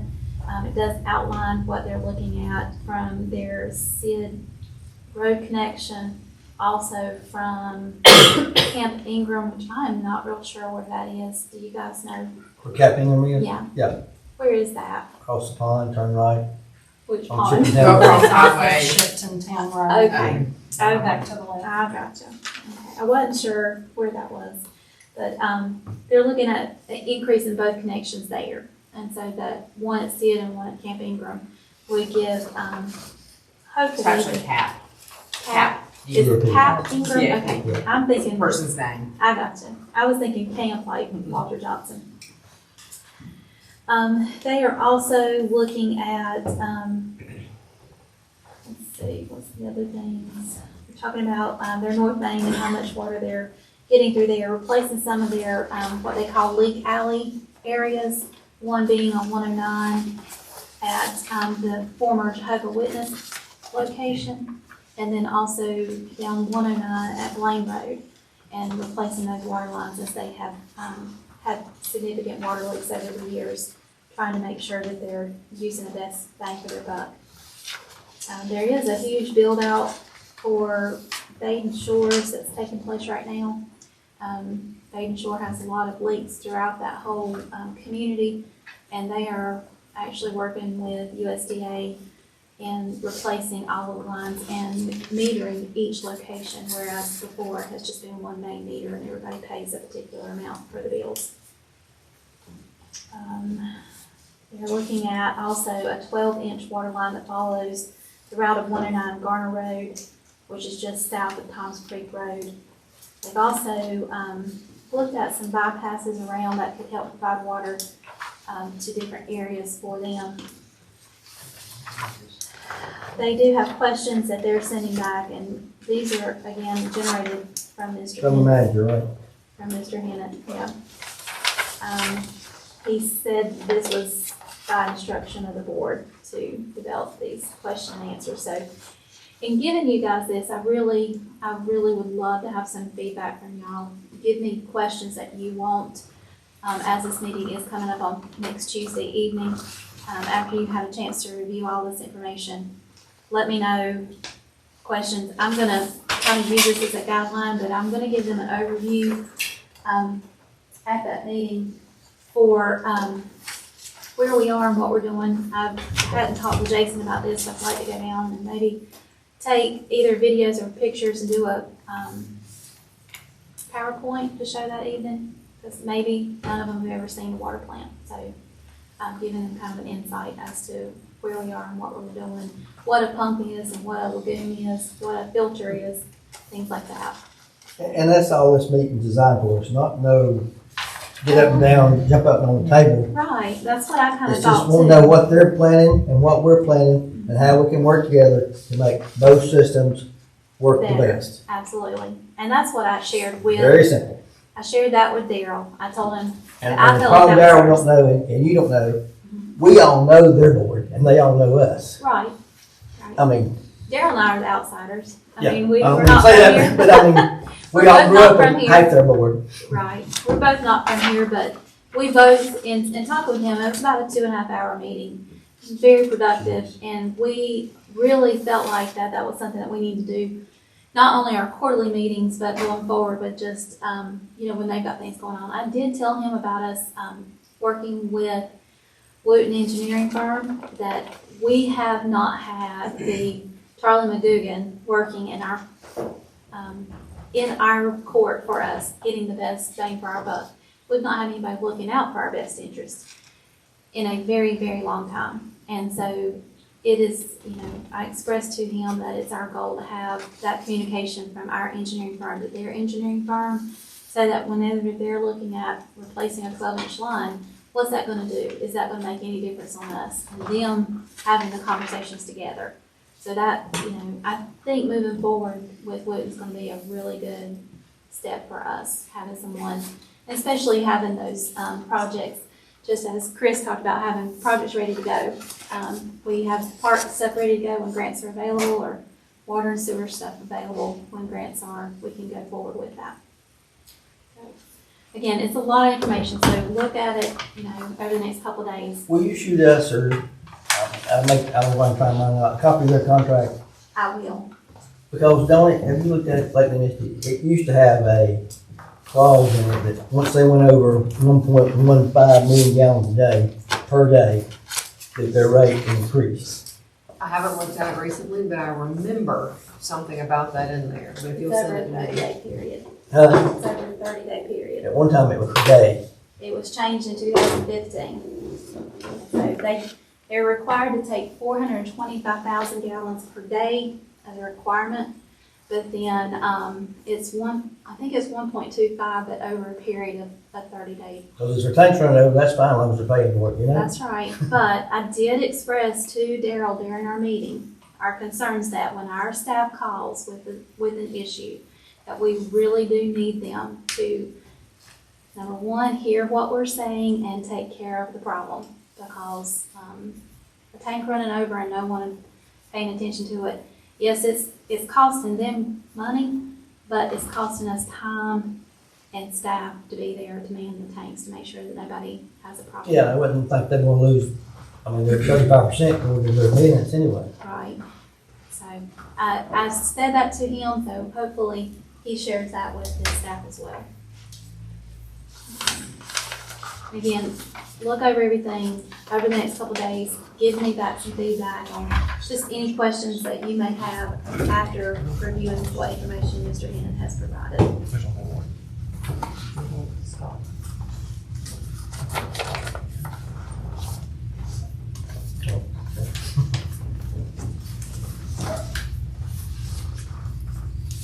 Commissioner comments and concerns.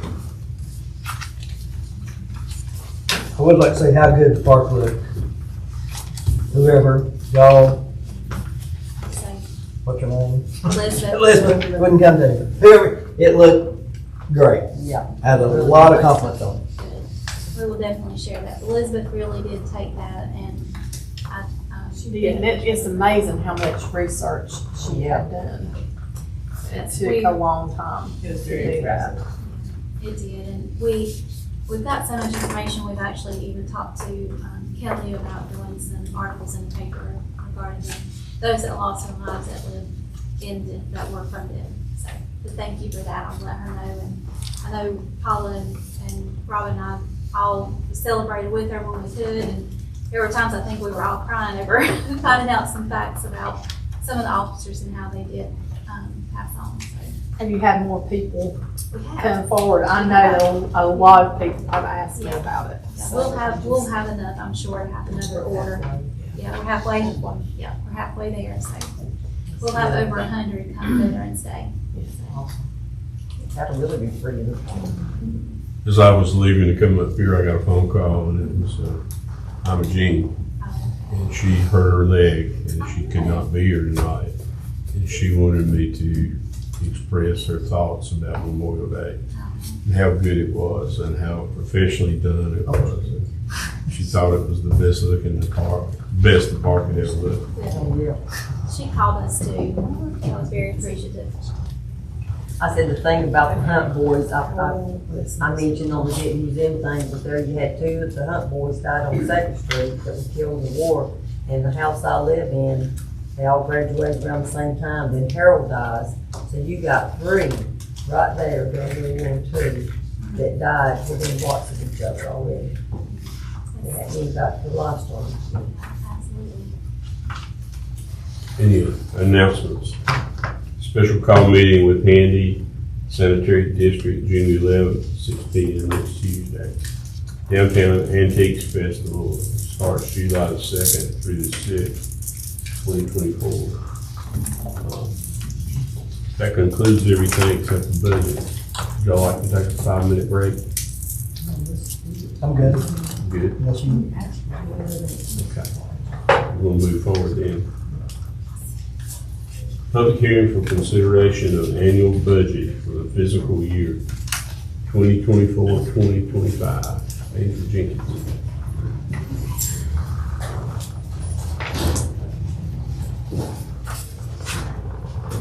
How are you doing?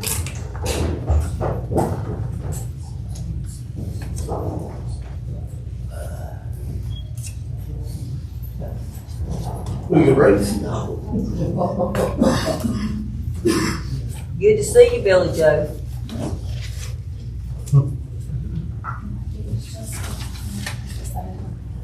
It looks like Billy Joe about it. I think he was, he looked like, he looks like somebody. I feel like. Yeah, I just talked to him, so that was Saturday with you. So, you know, working out this stuff, that's what I was about, yeah.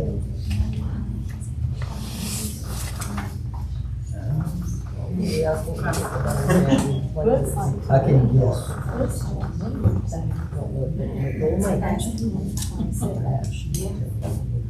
Well, I did, don't really have, but it's taken out twice. Before I had to jump on. I don't know. The 4 weeks have passed since then. I haven't done anything. I don't know. I mean, that's, I don't. And I got this one. I went together Saturday. So, that's where. Because we all see it. Yeah, prior to that. But I mean, that's. That night. So 4 weeks later, they still do it.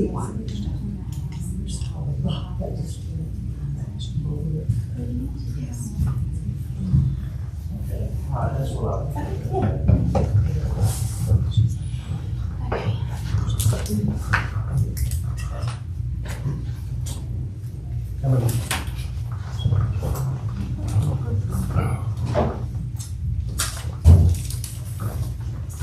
Everything's fine, I apologize. Last May, April, we had our budget meeting with the department heads and received their recommendations on what their department needs were for the coming year. Last month, presented the budget based on their request plus the projected revenues for the coming year. One of the major playing factors of increase that we were looking at was the possibility of our employee health care increasing.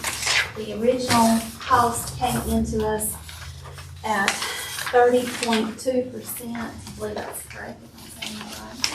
Probably 30.2% for the overall premium.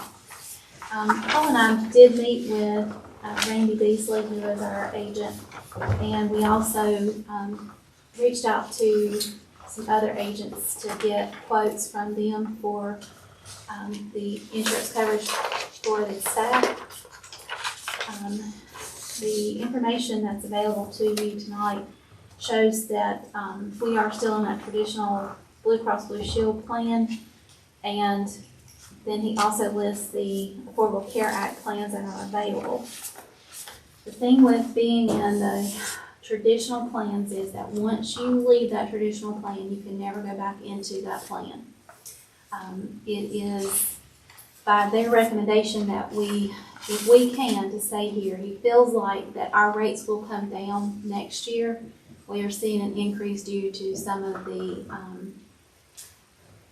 claims that have been filed, just basically claims that were filed through employees going for procedures and things like that. 2 of those are no longer with us. So he felt strongly that those rates would come down. In looking at the traditional plans, he did give 3 different options. One was to stay at the current renewal with our deductibles and out-of-pocket being the same. The second one was to do a slight increase, which didn't make a tremendous amount of difference. But then the third column is, or fourth after the current, at the 17.4%, would actually increase our deductible from $2,000 to $3,000, out of pocket from $5,000 to $7,000, and then a few adjustments throughout the rest of it. Co-insurance at $40,000. Our primary care physicians will go from $25,000 to $35,000. Specialists will go from $50,000 to $70,000. Urgent care from $50,000 to $70,000. Emergency room cover $300,000 to $500,000. And then the rest would primarily stay the same. It would still cover your their eye care, and then also $100 towards their eye glasses, lenses, or frames. He said it is a rich policy that they really can't even write anymore, if I'm saying that correctly. And then if you look out across the ACA plans, there are, other plans that come in a little bit less, but if you look at the deductibles and what's covered and what's not covered, it's a significant difference in that. There is a slight, also the second page of that is the dental that goes along with that, and it was at a 4% increase. It all pays out to, or all the premiums go out to Randy, so it's all in one total, which usually how those work.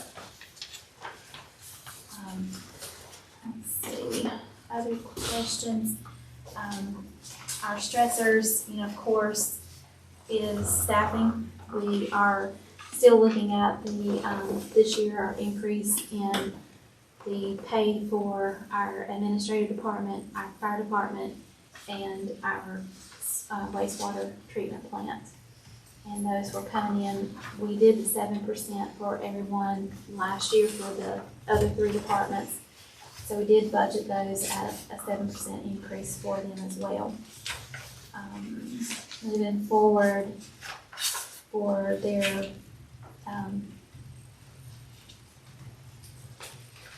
instead of doing COLAs, we have gotten away from that. We do it based on their evaluations annually, and that goes in January, projecting up to a 3% increase for staff. Let's see. I can go back through the list of items that we were looking at to cover for each department if you guys needed to. Do we want to handle the insurance to start with, if we have any changes on it? We can, I absolutely. was trying to think about, Yeah, so I take it did, as we go. I did drop in the budget at 30% roughly. It's not a significant difference to go to 17.4. And instead of trying to go in and change each line item to recoup that money, if it just, the excess stays as part of that particular budget, so that if they're all over in something else, it would fluctuate for them. What is the pleasure of the board to do the health insurance for the staff for the next year? I think the traditional alternate, Which one? the fourth one, I guess. 17.4? Yeah. Because it's not that much of a difference on them. No. It's not high. Yeah. It makes a big difference on us. It does. Right. It does. I don't get any motion there for everything we'll do, you Right, find a just, yeah, consensus. just as if everyone's in agreement. Yeah, I concur. I'll actually reach out to them tomorrow because our open enrollment starts this week, so that they can get that active as effective July 1st. Okay, let's see. Actually, do you know how much we owe us? We owe us. That was the other question. I knew there was something else that I needed to ask Eddie. So I reached out to him about our fund balance. I'll get to that in a minute. But I was looking through our audit. Let's see if I can find that amount on the books. Because we have been paying on that since I've been here. And I don't know how far And is back. there any reason we can't forgive it? I don't know. I think because it was borrowed into the enterprise fund from tax dollars, that it has to be repaid. I will absolutely verify that, but I don't think we can completely forgive it. Let me see if I can really quickly put my eyes on that amount. My apologies. I did not pull that out prior.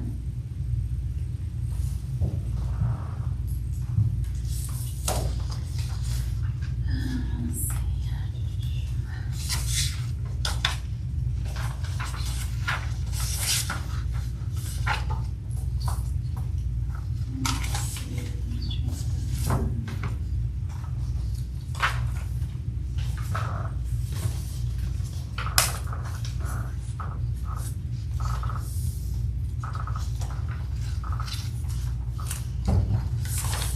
Commissioner Morris, I don't see a complete total, that is listed out through audit.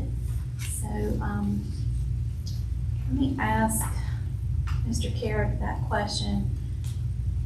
And I'll be honest, like I said, I don't know when this originated and what the original borrowing amount was from one to the other, from the enterprise, from the general fund to the enterprise. To either long-term, do y'all recall, long-term board members recall? We've been when- paying on it for 10 or 15 years. Okay, sorry. But if we borrowed 200,000, only been paying 10, let's don't get it there. It's not gonna get us there very quickly at all. Okay. I will verify that with him in the morning and see if he can point it out. And see, I'm not seeing it, I just see where it's showing that we're making the payment, but not what the total is, what the balance is. And our appropriated fund balance, I don't understand this line, I guess. Did we appropriate 220 last year? But we So- actually did 438, All right, let me get back to you where you are, hold on. 10,398, 00. Okay, so prior year is gonna be 22-23. Current budget year is 23-24. So in 22-23, we took from our fund balance 222,000. Last year it was more because if you remember, we pulled all that money in for our paving. It had gone, we had not completed paving, so that money was still there. So we pulled that back out of savings instead of it just going into savings. We didn't use it, we allocated it for that purpose. So that's why 200,000 of that is what that is. That was for the paving. This year, the 340,000 is spread out. Part of that is the excess money that we still had in the POW bill that we could use up this year to get some more paving or whatever the next step is based on what Steffi's recommendations are. Part of it is just to balance the budget. Right, but we don't know how much exactly is real fund balance. How much I mean, you have in there. So according to what is in our audit, last year's audit on page 9, and if you guys don't have this, we can email it or print it, but I think y'all have a hard copy. But it states that the general fund at the end of the fiscal year, the general fund, our fund balance was $2,896,431. And during that year, it had reached $3,279,18. Now, of course, we're a whole year past all of these figures, but we really won't know what is our end factor in our fund balance until we've settled out any differences that we've had to make throughout this budget year. It could be 2.5, it could be 3. Correct. That is correct. So, and Just because we appropriate, just because we put it in the budget doesn't mean we'll use it. absolutely. It's there so that if we do need it, because as you know, some things for public works, we have not completed the bucket truck for this year. So that money is not, we're not gonna take it out of our fund balance because we don't need it. It's not gonna be something that we have to pull in. So if it's not used, it's not taken, and that falls out. And that's why right now you don't look at the fund balance because the ultimate, it's actually determined after June 30th. Is what you still have It in just there. looks like when you appropriate fund balance that you're gonna appropriate all your fund balance if you keep doing that. Right, it does. And I would say we're in a good place as far as our fund balance. I mean, we, there's been years that I believe we have struggled with that, but we do have money in savings. But we just have to be cautious as to what we're applying that money to, and for the future, what are we able to do? We don't, I said in the last meeting, we really don't want to hold up our expenses through our fund balance. We want to make sure that our revenues are meeting our expenses, if at all possible. So, okay. Is any questions that you guys have? Let's just take it. So that's revenues. Are there any questions that anybody has looking at the revenues?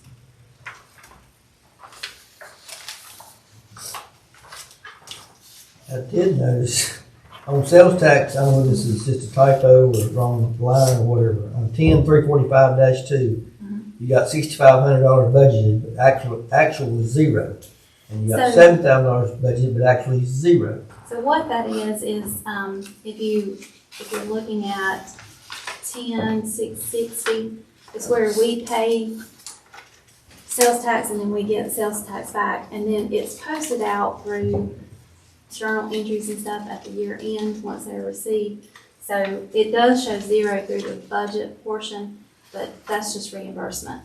We're looking at 7,000, but most of the time it ends up being about 10 to 15 because of the cost of everything else going up. We don't do much sales tax free since we do get that back, and a lot of that is on the water and sewer side that it's so high.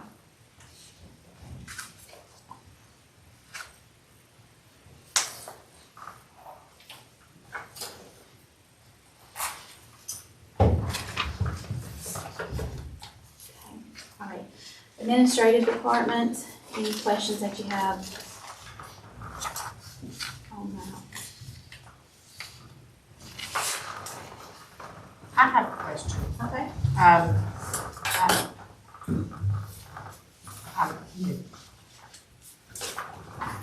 I don't see the pergola as being necessary. I think it would be nice, but since we're so tight on the budget, I would think every little bit helps. That's just my opinion. The computer upgrades, the repairs to the bathroom, now that we've got the welcome to Denton sign, down. That 14,000 comes down, right? Yes, it does. Yeah. So, And the mural that's gonna come up to us on a case-by-case basis, I assume. It will. If the gentleman that we first received that design from has not replied back, but if we do get someone else who has interest or is willing to work with us, then absolutely.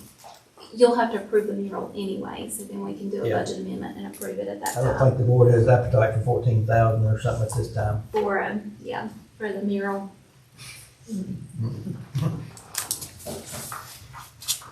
I may be the only one that feels that way. It would be nice, but if we're looking at trying to. I think we're gonna be trying to budget for future town hall someday, we're gonna have to tighten the reins a little bit on some stuff. So Yeah, I agree with pergola at this time. 5 gallons of white paint that we get. For a mural. I thought so much in town hall. I don't know if you bought paint lately, but it's expensive, isn't it? I about had a heart attack. Okay, so hold on the pergola.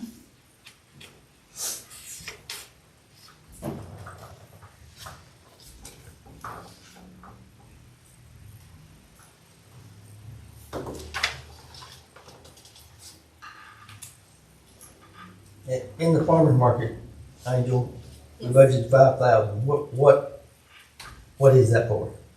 That was to do the, where the new sign is at the front, to do, encase that, put like a planter type thing, make it curb appeal, replacing the, cross ties that run around the side of the market.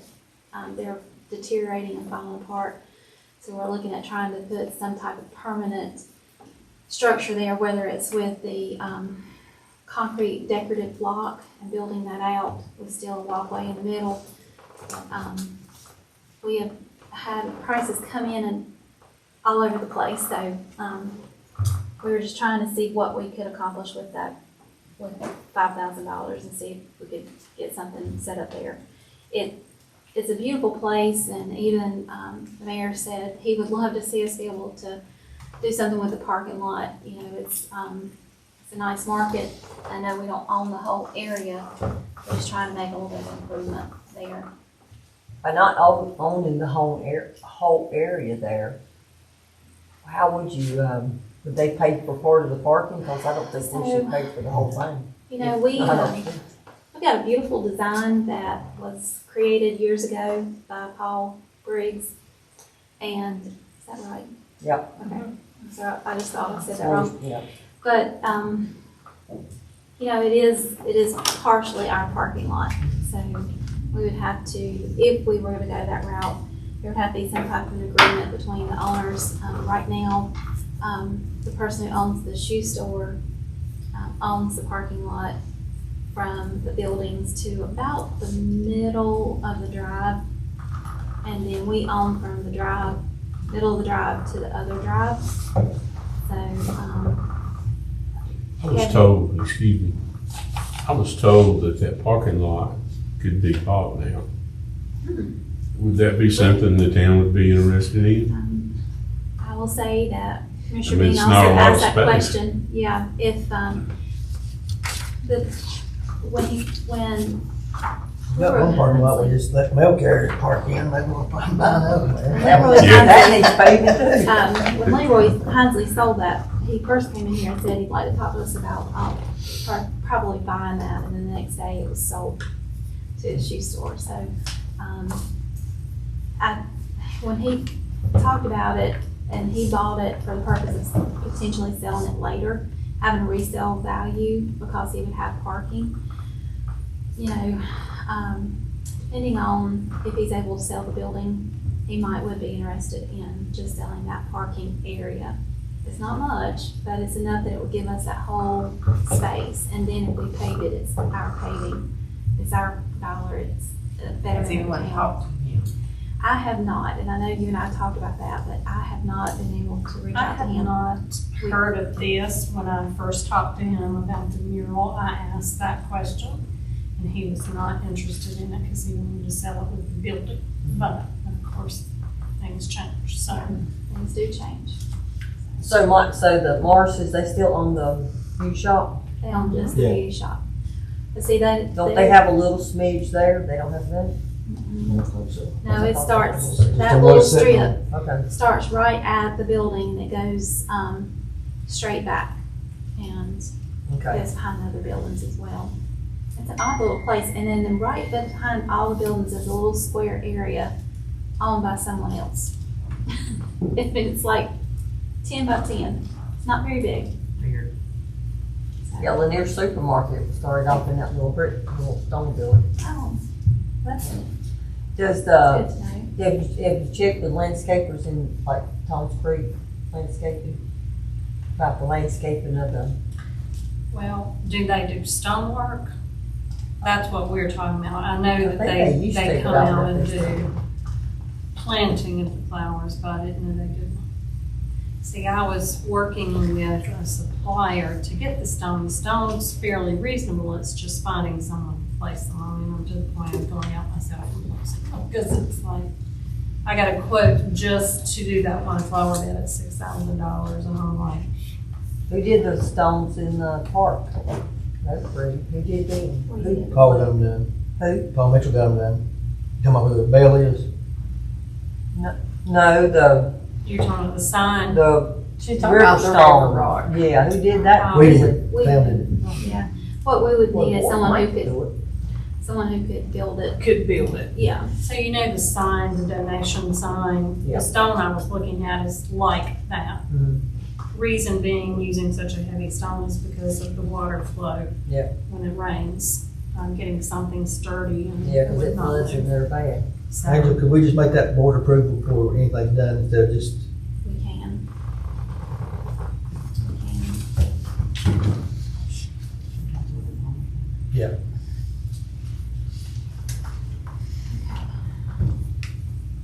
And that's board approval for the sign area and the farmer's market.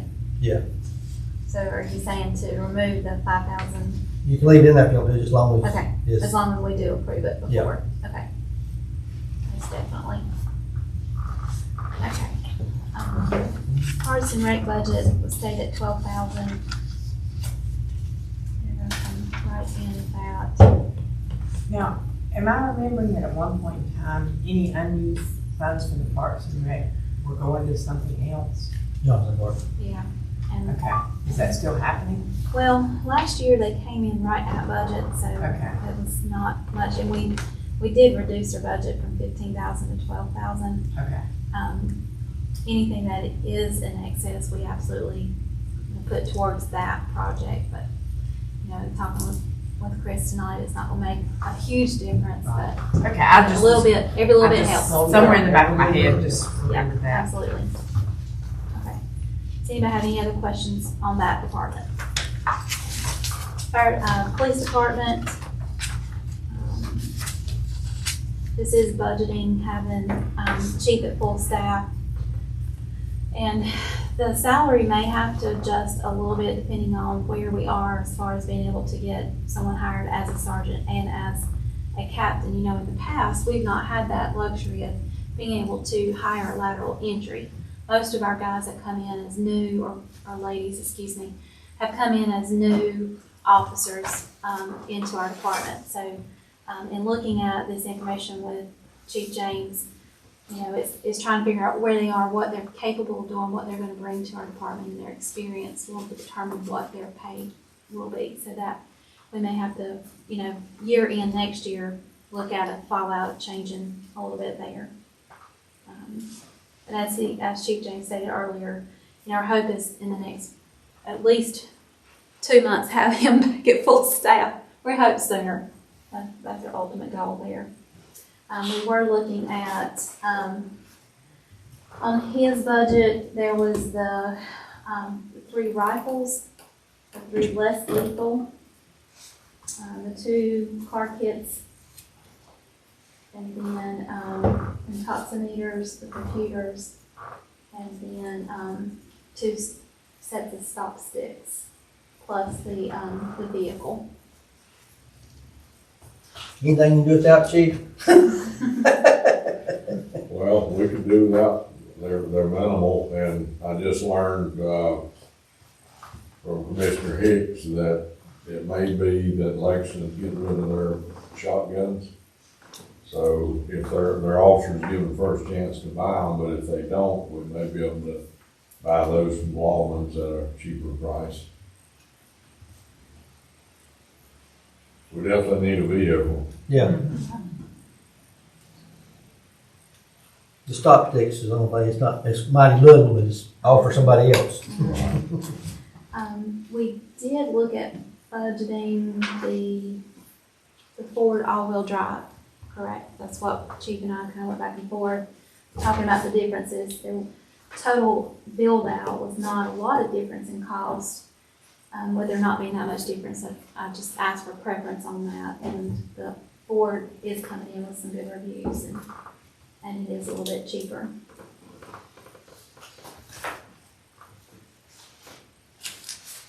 Chief, do you anticipate getting the grant? Well, I would like to, I think with Ryan's sickness, we missed the window this time. One thing I would like to do, I'm not sure we've ever had a body armor grant. You have a think? We have, yeah. Where the federal government pays 50%. Now that I don't know if it was the federal. I think it was through the governor's highway safety. Yeah, the Bureau of Justice, does a grant where they pay half, and if you're in a hardship, they will pay 100%. But I haven't seen any documentation where that's ever been done, so. Okay. Now most of them be good for about 4 more years, but that would certainly help us down the road. Yeah, definitely.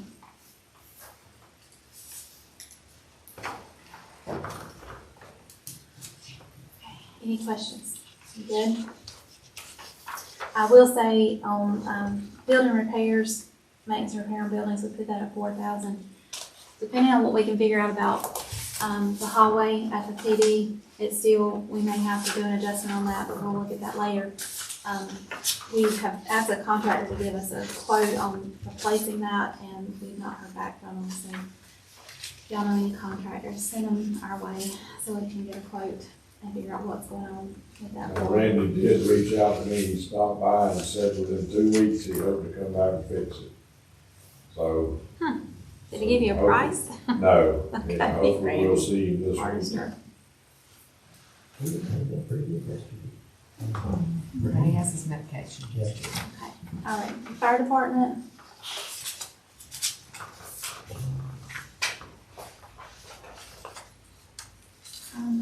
Chief is looking at, having the online training program, which will assist them in making sure that all of, not only our part-time staff, but our volunteers receive the needed training that's required annually. And, he did come by today and say that if this is approved with the budget, that we'll have to set up an email for everyone to have, because it has to go through a town-issued email, so they can get a login with that. Currently, there was no extra cost for that. Let me say this, but if we end up transferring our email platform over to Microsoft, then there'll be a minimal cost for those emails.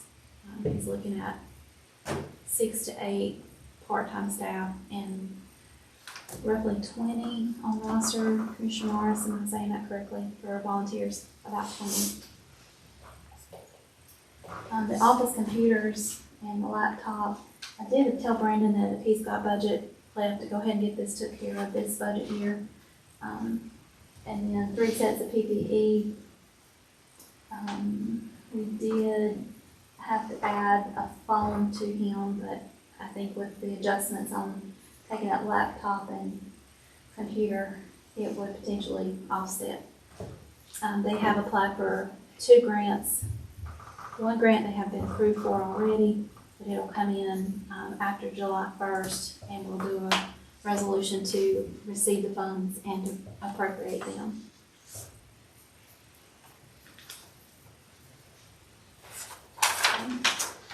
Public Works, we're looking at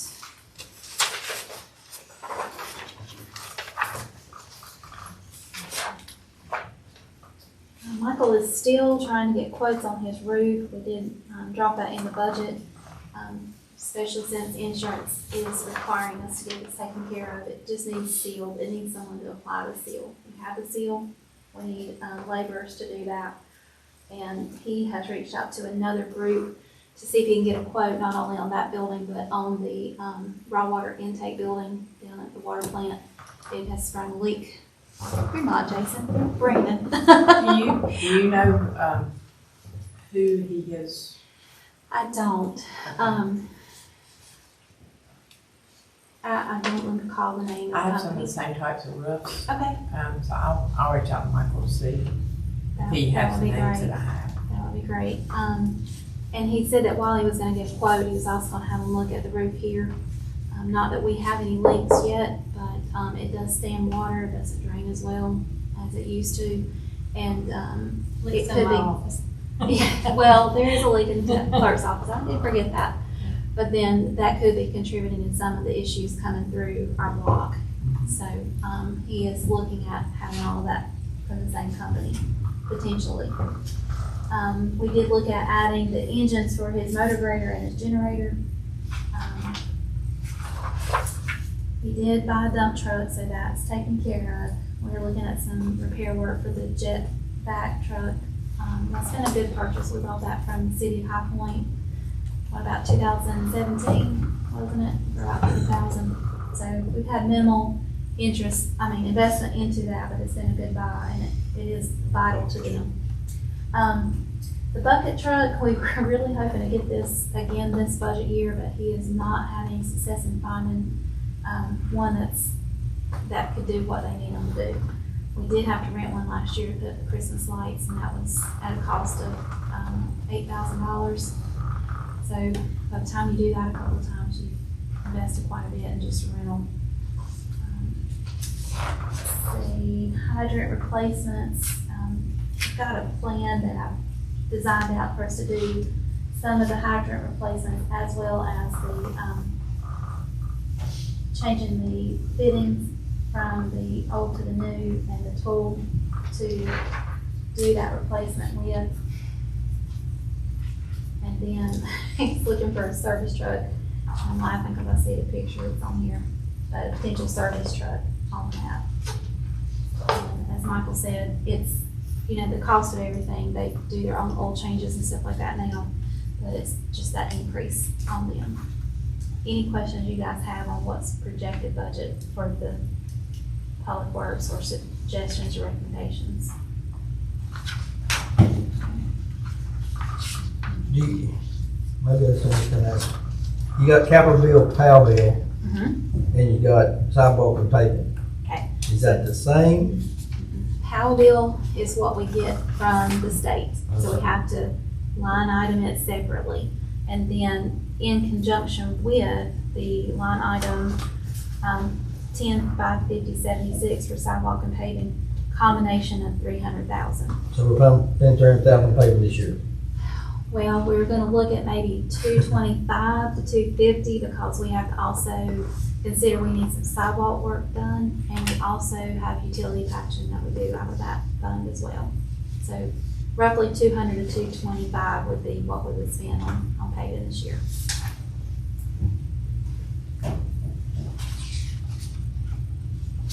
Okay, moving on ahead. Assume we're not getting any Guilford County taxes.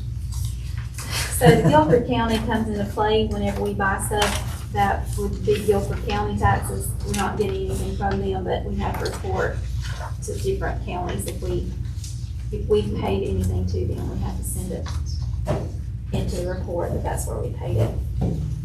It's part of the setup, but no, we don't intend to pay it. Okay, so looking at your enterprise fund, starting at 2,300. Minimal increases because we have not had our rate study. We're waiting on this AIA grant to get our asset I'm inventory. sorry, where are you? Oh, I'm sorry. The 220-300 water and sewer revenue. Okay, I'm with you, sorry. You're fine. Projected slight increase due to the additional water and sewer accounts that we're gaining from the developments that are taking place right now. We still have a lot of buzz as far as on the zoning side for vacant properties that are around town. Some of them are for single family housing. Some of them, of course, are for duplexes or some of the local contractors looking to add to their portfolio of duplex units. The water and sewer rates we will look at, and we may look at that once we get this AIA study done. If it comes in before maybe mid-budget year, we may look at doing our increases for January, but that can be projected out then, and we just have to notify the public within 30 days of that taking place. So it would go into effect for January, but hit the February bill, because it would be for the January usage. Because we're gonna be in trouble if we don't go up some. I mean, I know nobody wants to, but we've done this before. Put it off, and then it's huge. Oh, we'll go up a little bit right now then. That's what I said. Okay. But I'm serious. You know I am it, too. Let's and go, I know let's it. go up $1 on the minimum. Dollar on the minimum sewer, dollar on the minimum water. To start with, and then if we have to go up again, it won't be such a big a hit. Because you know how it's happened in the past, because it has to So you didn't support say that, did itself. you? You bet against me, wouldn't you? No. No, I don't Get those letters. I never know what you're gonna do. Okay. I quit trying to get that a lot of years ago. So, I mean, nobody likes it, but it's inevitable. No. You either do it a little bit at the time, or, I mean, y'all see what you see on TV. The other places have to go up a lot. Yeah, Handy's going up. Handy went up, they've already gone up, they went up $2 on their base. It was 23, it's 25 now. They did that effective January, I think. So are you making this recommendation to go $1 on your base rate on water and $1 on sewer? What about per 1,000 over? I'm just making small increments. What are we now? We're at $6, it's $6.49, I believe, per 1,000 over the first 1,000. Here's our 643. Yeah, so that's where we are currently. 2614. minimum and six So they'll forty-three. go 2714, both of them.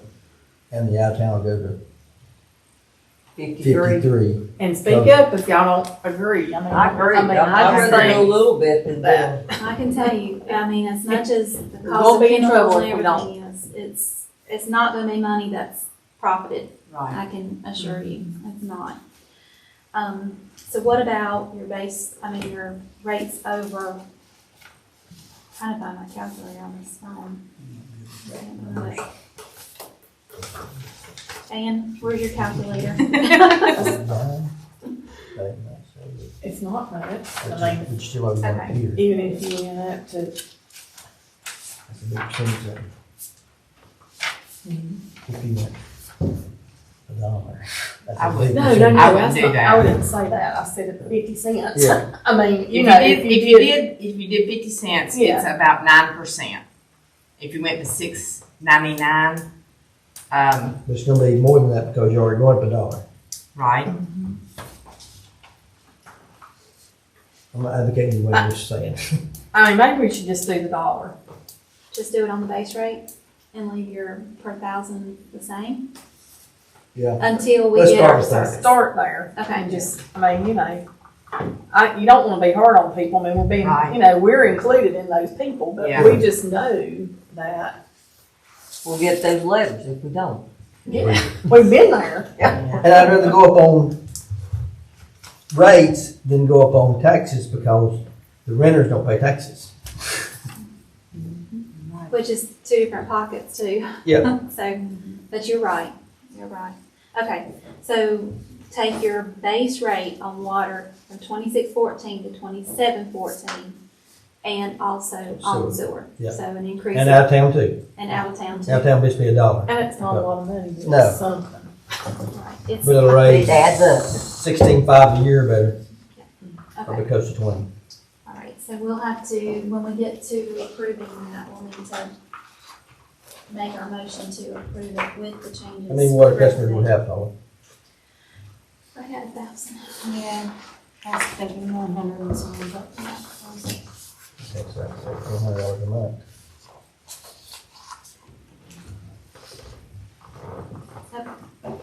So going through there, I did project an increase for revenues from Handy Sanitary District just because we are seeing a continual increase in the amount of water that they are using and revenue paying for. Tap fees is an if, it just depends on how many people come in to build and if there is a former tapping or not. We Tap still, fees are not, we don't have any land much outside of a few lots here, so that's not gonna make a big absolutely. sway either way. We're not gonna have another 50 houses in a year. No, I don't project it to be that way, but with what I've had conversations on other properties, we can come close to what we're projecting for those tap fees. I wouldn't have dropped that figure in if I didn't feel like we could, but like I said, we Surplus, though, we got a bunch of surplus we need to sell. do. That's one thing, We and haven't then, sold any in, you talking about meters? no, I'm talking about trucks, generators. Please don't make Michael get rid of something that he don't need to get rid of. He needs to get rid of some of those generators. We would not have had to got a new dump truck if he hadn't give up that other one so easily. So he gave it up and then he said, I need a dump truck. I said, you gave it up. So, but they are working on that. I think they've given some stuff to Elizabeth and they're still working on getting some VIN numbers and things so that we can get everything together to present to you. Another thing would be our meter build out. When we're, have the proposals coming in for the AIA systems, or the AMI systems, sorry. That'll be a big change. And plus the meters, when you turn around and sell them too. There's a huge market for used meters. People buy them and That's reuse them. widespread. It's widespread. But 300,000 versus 25,000 meters. that is true. But But we'll be selling water. Our numbers will be more. But we don't have nobody brought us no prices. I've got them, and I outlined that in our email. Or maybe some of you doing them. They're not involved in this one. That's food. So one of the questions with looking at having our meters replaced is, with having the different people present, don't think we should have them present together in the same room at the same meeting. No. So, we can potentially schedule a meeting and have them come in and do their presentations. Allow for time, just say, look, you've got 45 minutes. Give us your best shot. Let us Like know we what did you're- with contract. Absolutely. I think that's the best way for us to look at that, because they're so similar, and you're gonna hear the same stuff from all of them at once, but one will be just a little bit different. Services may be different, the system may be a little bit different, but I think that would be our best route, is to have them come back in and all of them present. Okay. Of course, reconnection fees, that is just, that's driven by the population, whether they pay on time or not. And those current rates, we still projected to do $25 late fee and the $25 reconnection fee. You're on the fee schedule now? No. We're at the next page is 2720, which is the water and sewer administrative department, which is kind of a mirror of what we have on the administrative side when you have your salaries for your staff. Your salaries come out as part of that. Professional services, health insurance is split. Things across the board.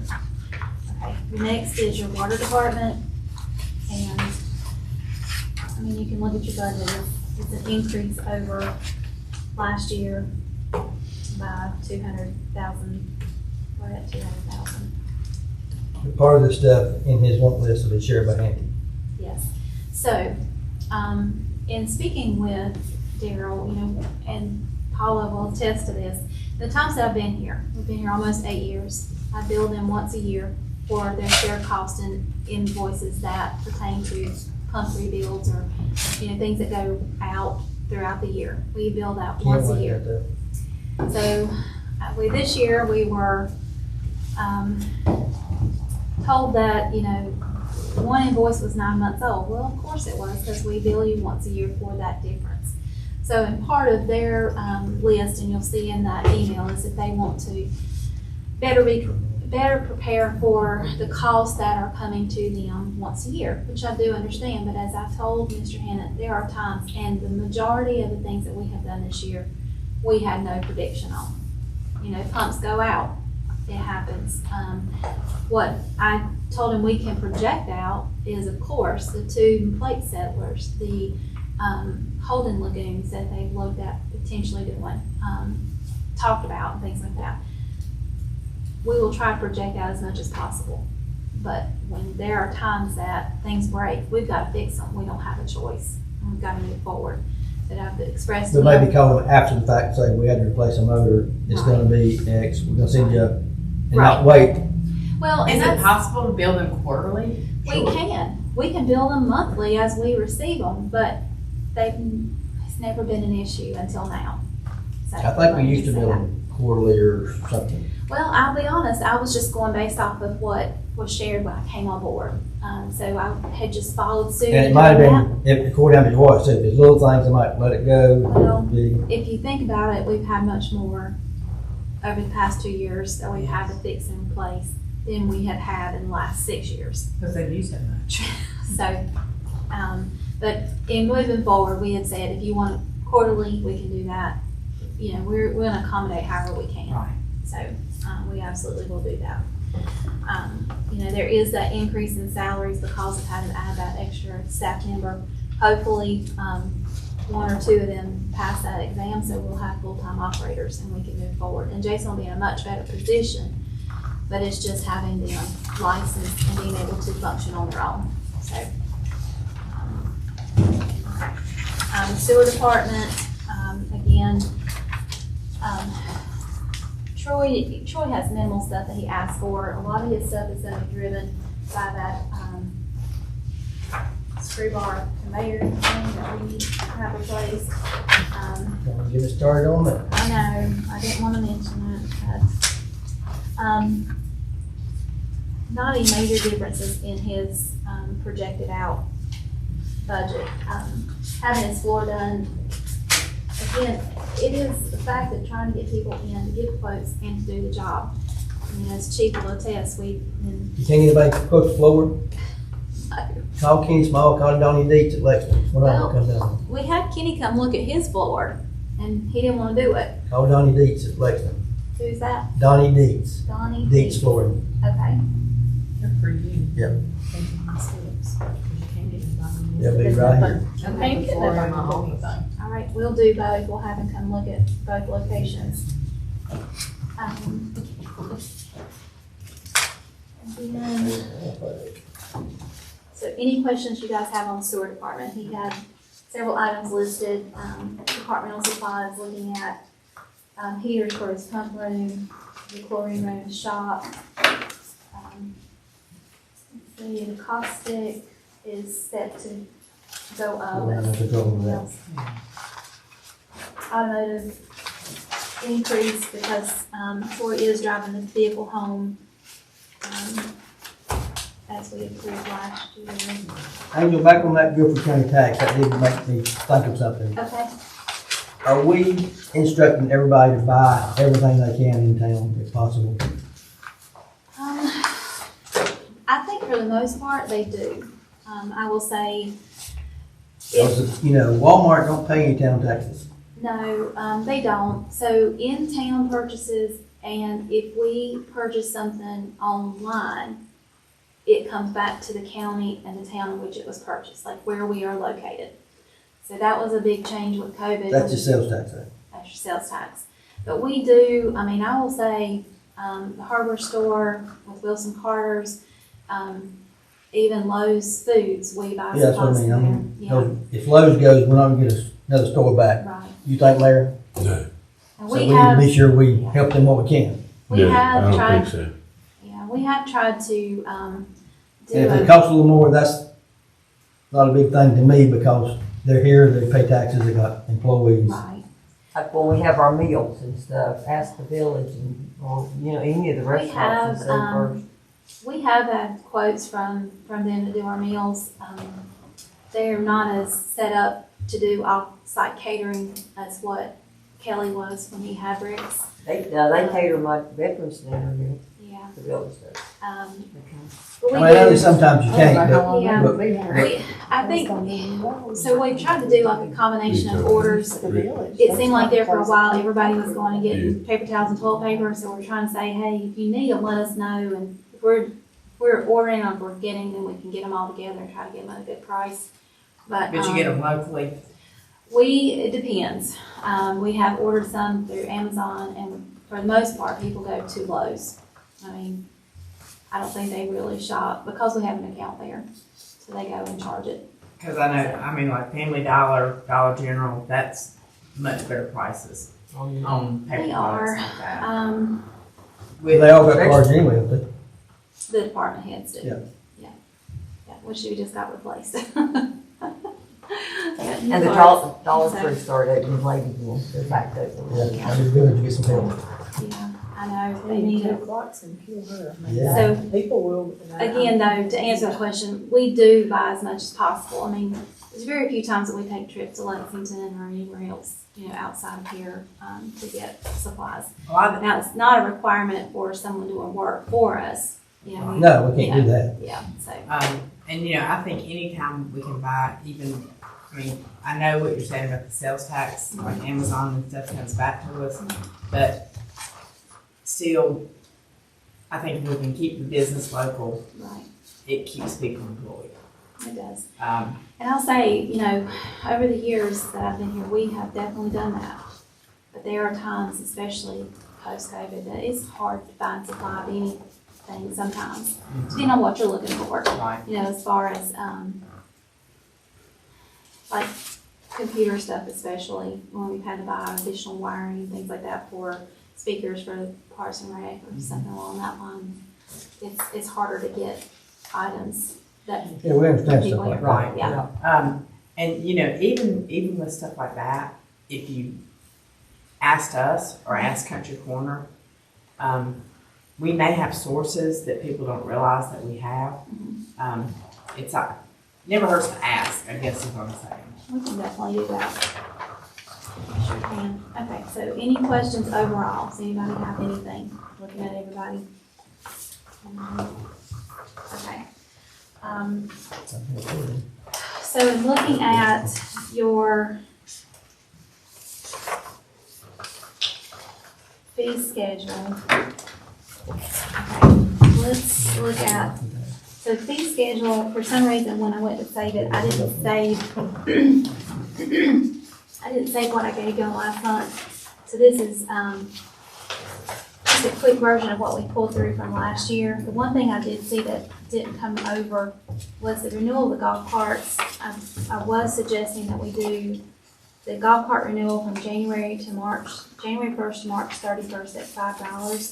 But if they are past that, April 1st and on, it would go back to the $25 as a new registration. Simply because they have to show us that they are carrying their current liability insurance, making sure that they're able to be on the streets. It's a concern. We do send out postcards to them starting, I think, at the end of November to let them know, hey, this is coming up. Be sure to come in and get this taken care of. And then we send a reminder out in February. How's that going? We still have about half that are not registered at this point. I brought this from last month. The only thing I see missing is the town license plate. It's $5. Oh. It's up in administration. Oh, I bet I deleted that off today. Thank And, you for, The banner too. And you have the downtown sponsor banner, but I had to line through that. yeah, because that was what we were looking at. But can't we re-up that, because we got new poles and we got brackets on half the poles with no flags?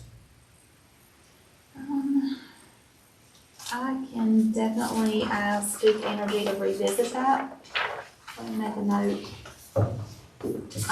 for the banner project, and then we'll. I mean, or we kept them on the brackets that we got already up on the poles. Those flags have lasted a long time. We've had them up since 2019, and they have held their color really good. I'm not sure if the cost on the banners have increased because it's been quite a while since we've had a quote on those. So if we want to explore that, let's reopen that whole project and see what the cost is Okay. on that. And then we can come back and add that if we need to. And so for those that were not on the board at the time, what this was, it was a project to place banners that potentially out in front of their businesses that would say sponsored by, and have Lanier's Grocery or Country Corner or Wilson Carter's along the bottom side of the banner throughout town. And they would purchase the banner, we would put it up, and there was a cost, I believe, to help offset the replacement after so long. We'll pull that back out and look at it. Any other questions on your fee schedule? So the water and sewer rates go to $27.14 and $23.53.28.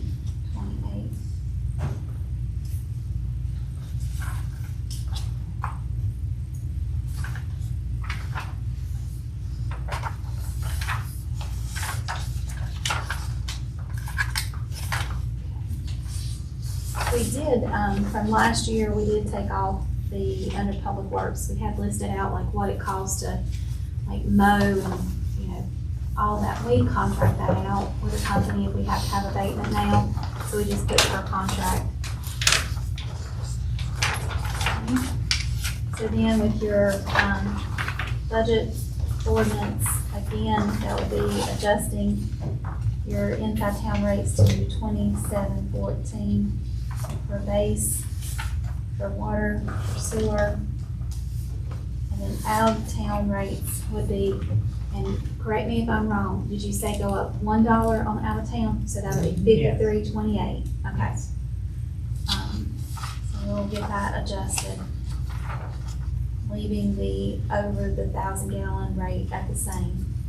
Correct. Late fees still at $25, and the delinquency fee, which is basically a reconnection fee, at $25. Let's see, leaving our ad valorem taxes the same. We still have a flat $5 vehicle registration. Okay. Anything else that you guys want to make a recommendation to change?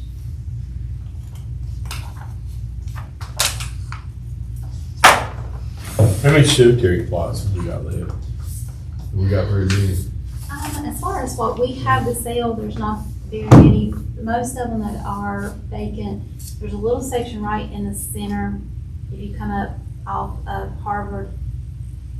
Haywood, sorry.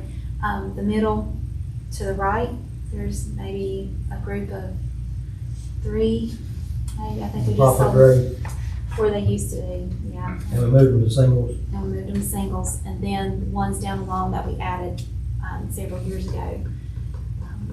I did see a cemetery I passed by going to my doctor's office. They have a neat area for cremation urns. Column burial. It was just about this tall and had about 3 columns with probably 4 in each, front and back. I know people are doing bigger monument. I think Ronnie did one hang line for maybe Bethany. Somebody. Oh, really? Might be something that we want to look into, especially there where we did kind of deem an area for cremation to be placed. If you put that above ground, you gain more area for those to be placed. We could definitely ask Ronnie about a price for that if he's done that. Might be something we'd be interested in doing. Cemetery,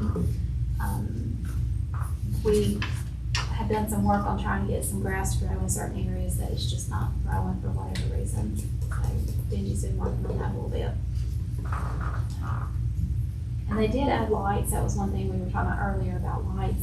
They did put lights to the outside perimeter down Farmer Denton Road and down Salisbury or Haywood and to the backside to kind of push light to that area without trying to do a build out on the center of the cemetery. It lit it up pretty good if you hadn't been through there at night. It's not bright, but there's light. You can see there's people in the cemetery. Any other questions, concerns? Open the public hearing. We're closing one of them. Or close it. Did you open it? I don't remember. I don't think so.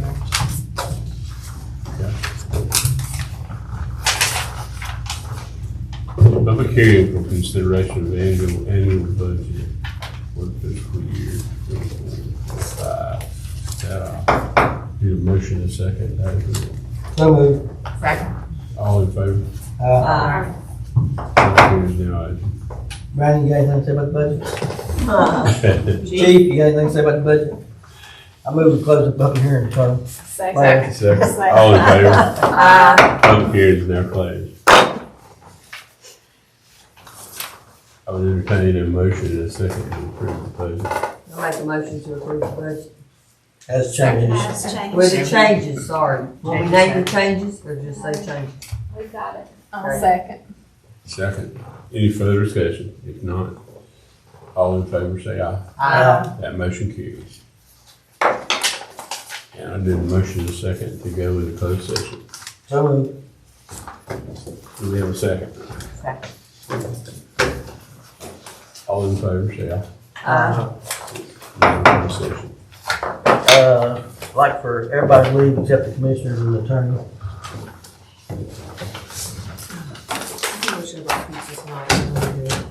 I think I got short stop.